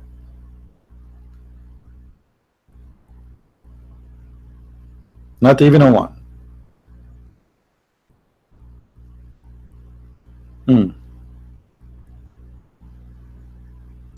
This is why you see, if a Muslim he agreed to debate me, he have to choose a topic and he have to confirm that we will not go out of the topic, because he's afraid if we ask him a question and he do not know what to do. And always the Muslim, they pick up one topic. What is that? The Trinity. What? The Trinity. The Muslims want to debate us only about the Trinity. Like, actually, there's a Muslim, he posted in Facebook, he said, Christians, if Trinity is the most important thing in Christianity, how come we cannot find the word Trinity in the Bible? I mean, that is astonishing. If we ask the Muslims, what is the most important thing in Islam, they say to you, Tawheed. Okay, where we can find it in the Quran?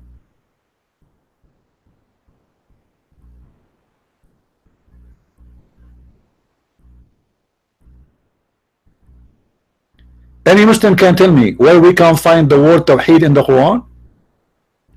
Even in the Hadith, where we can find the word Tawheed in the Quran? Okay, we cannot find it in the Quran. Find it for me in the Hadith. Any Muslim?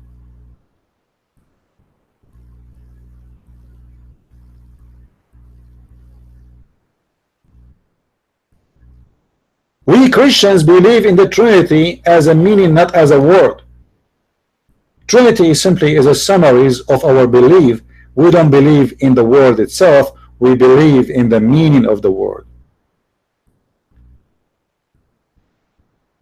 But when the Muslim he say he believe in Tawheed, actually he's in trouble, because the word Tawheed does not mean oneness of God. The word Tawheed is an Arabic word mean unification. How your God is one, but yet you believe in unification, Muslims? Huh? How your God is one and you believe in unification? How you can unify the one? He is one already, supposedly.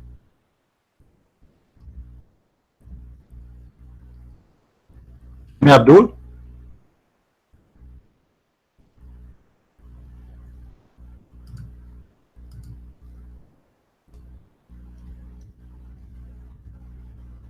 No?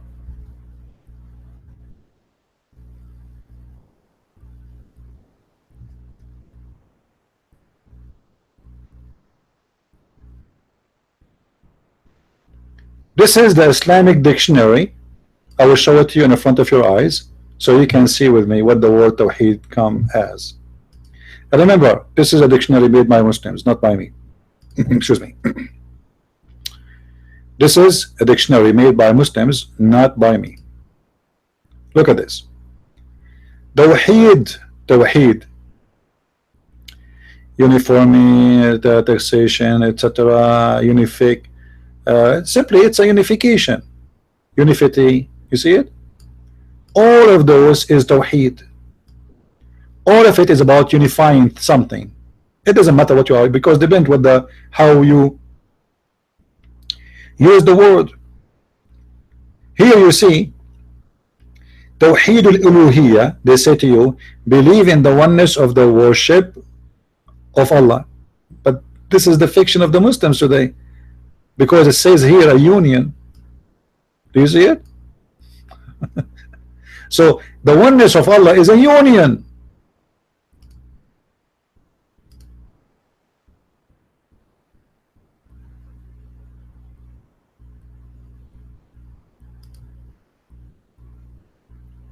You know what I'm saying?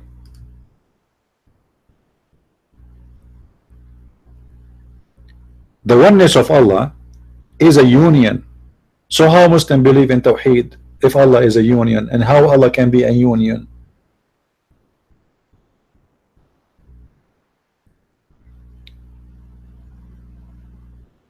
I blocked this kid Kazi because he is trying to disturb our teaching here.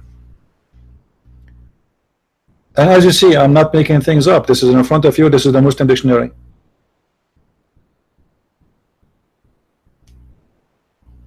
It's unification. How you can unify, you know, how you can say I'm going to unify God if God is one, and Allah is one by as a number, or one as of his kind, or what? He's one what?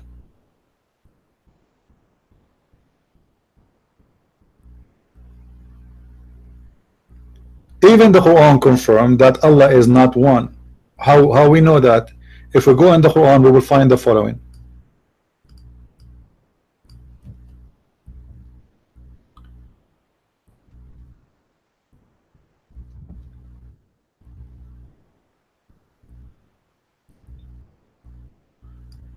Let us show you. But actually, this will open a new topic. Maybe we should do it tomorrow. I mean, we have time, right? We are going to be here every day. In chapter 21, verse number 17, it says, if we decide to take a partner, we will take, or a child, we will take it from ladunna. What ladunna mean? Ladunna is our kind, our self. How Allah is one, but he will take a partner from his self or his kind.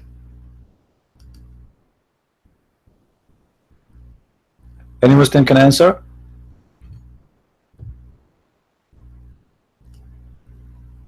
Read with me. Had we intended to take a pastime, i.e. a wife or a son, this is the Muslim translation, not mine, we could surely have taken it from us. There is no way is Allah is one. You see, the Muslim, when we ask them why Allah he say us, they say this is a majestic statement of a king. When a king he say us, it's like a majestic statement. But look here, he is going to take a wife or a son, so us here cannot be himself anymore, for he is going to take a partner for a pastime, for fun, from us, and that us is a female woman or a son. Allah will not have a daughter, by the way, he will have only a son. Do you see it?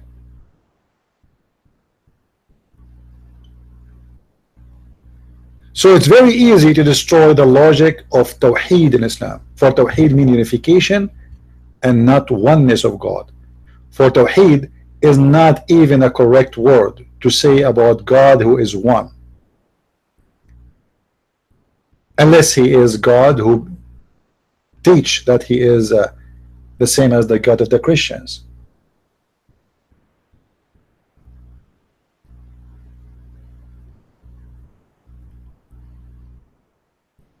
And this is why we find that Muslims, they have a big mouth in the front of somebody do not know Islam, and in front of somebody knows Islam, they are like cats. The nation of aggression, suddenly they are muted and they are cats. Even a meow they will not say.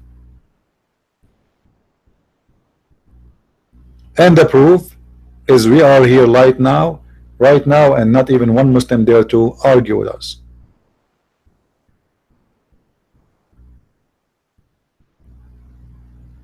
If any of you, by the way, have a question or you want me to speak about a certain topic, and if I think it's time to talk about it, maybe I would not mention it before, you can contact me in the link underneath of the video info, patreon.com Christian Prince, and the same one is for used for donation, but I'm not asking you to go and click there for donation.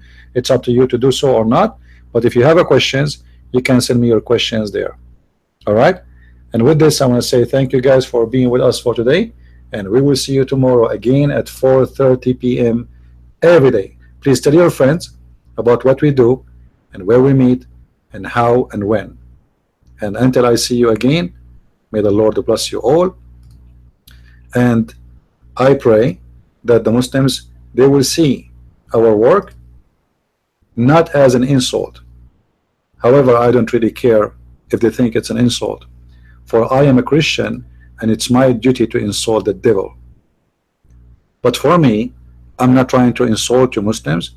I am trying to make you wake up and see that Islam is a false, stupid religion, and there is no way a human being, he believe in God, he can believe in such a cult like the one is called Islam. Wake up, for there's no salvation in Islam, and we showed you many times that it's time for you to use your brain, for God he gave you one. But sadly, you Muslims decided not to use it, and you do violence, you kill, you hate is not going to help you. Our Lord always prevail, for he is the King of Kings, he is the Lord of Lords, and he is the Messiah, the Savior, who even your Quran speak of him, that he will come in the judgment day, and he is going to be the judge for all mankind. He is the one, according to your stories, not mine yet. He will kill the devil, he will bring victory, he is the one who is going to be victorious at the end. We the Christians follow the living Messiah, and you Muslims follow the dead Muhammad. How dare you to do so? Christ is Lord, Islam is false. And see you tomorrow at 4:30 p.m. again. Thank you.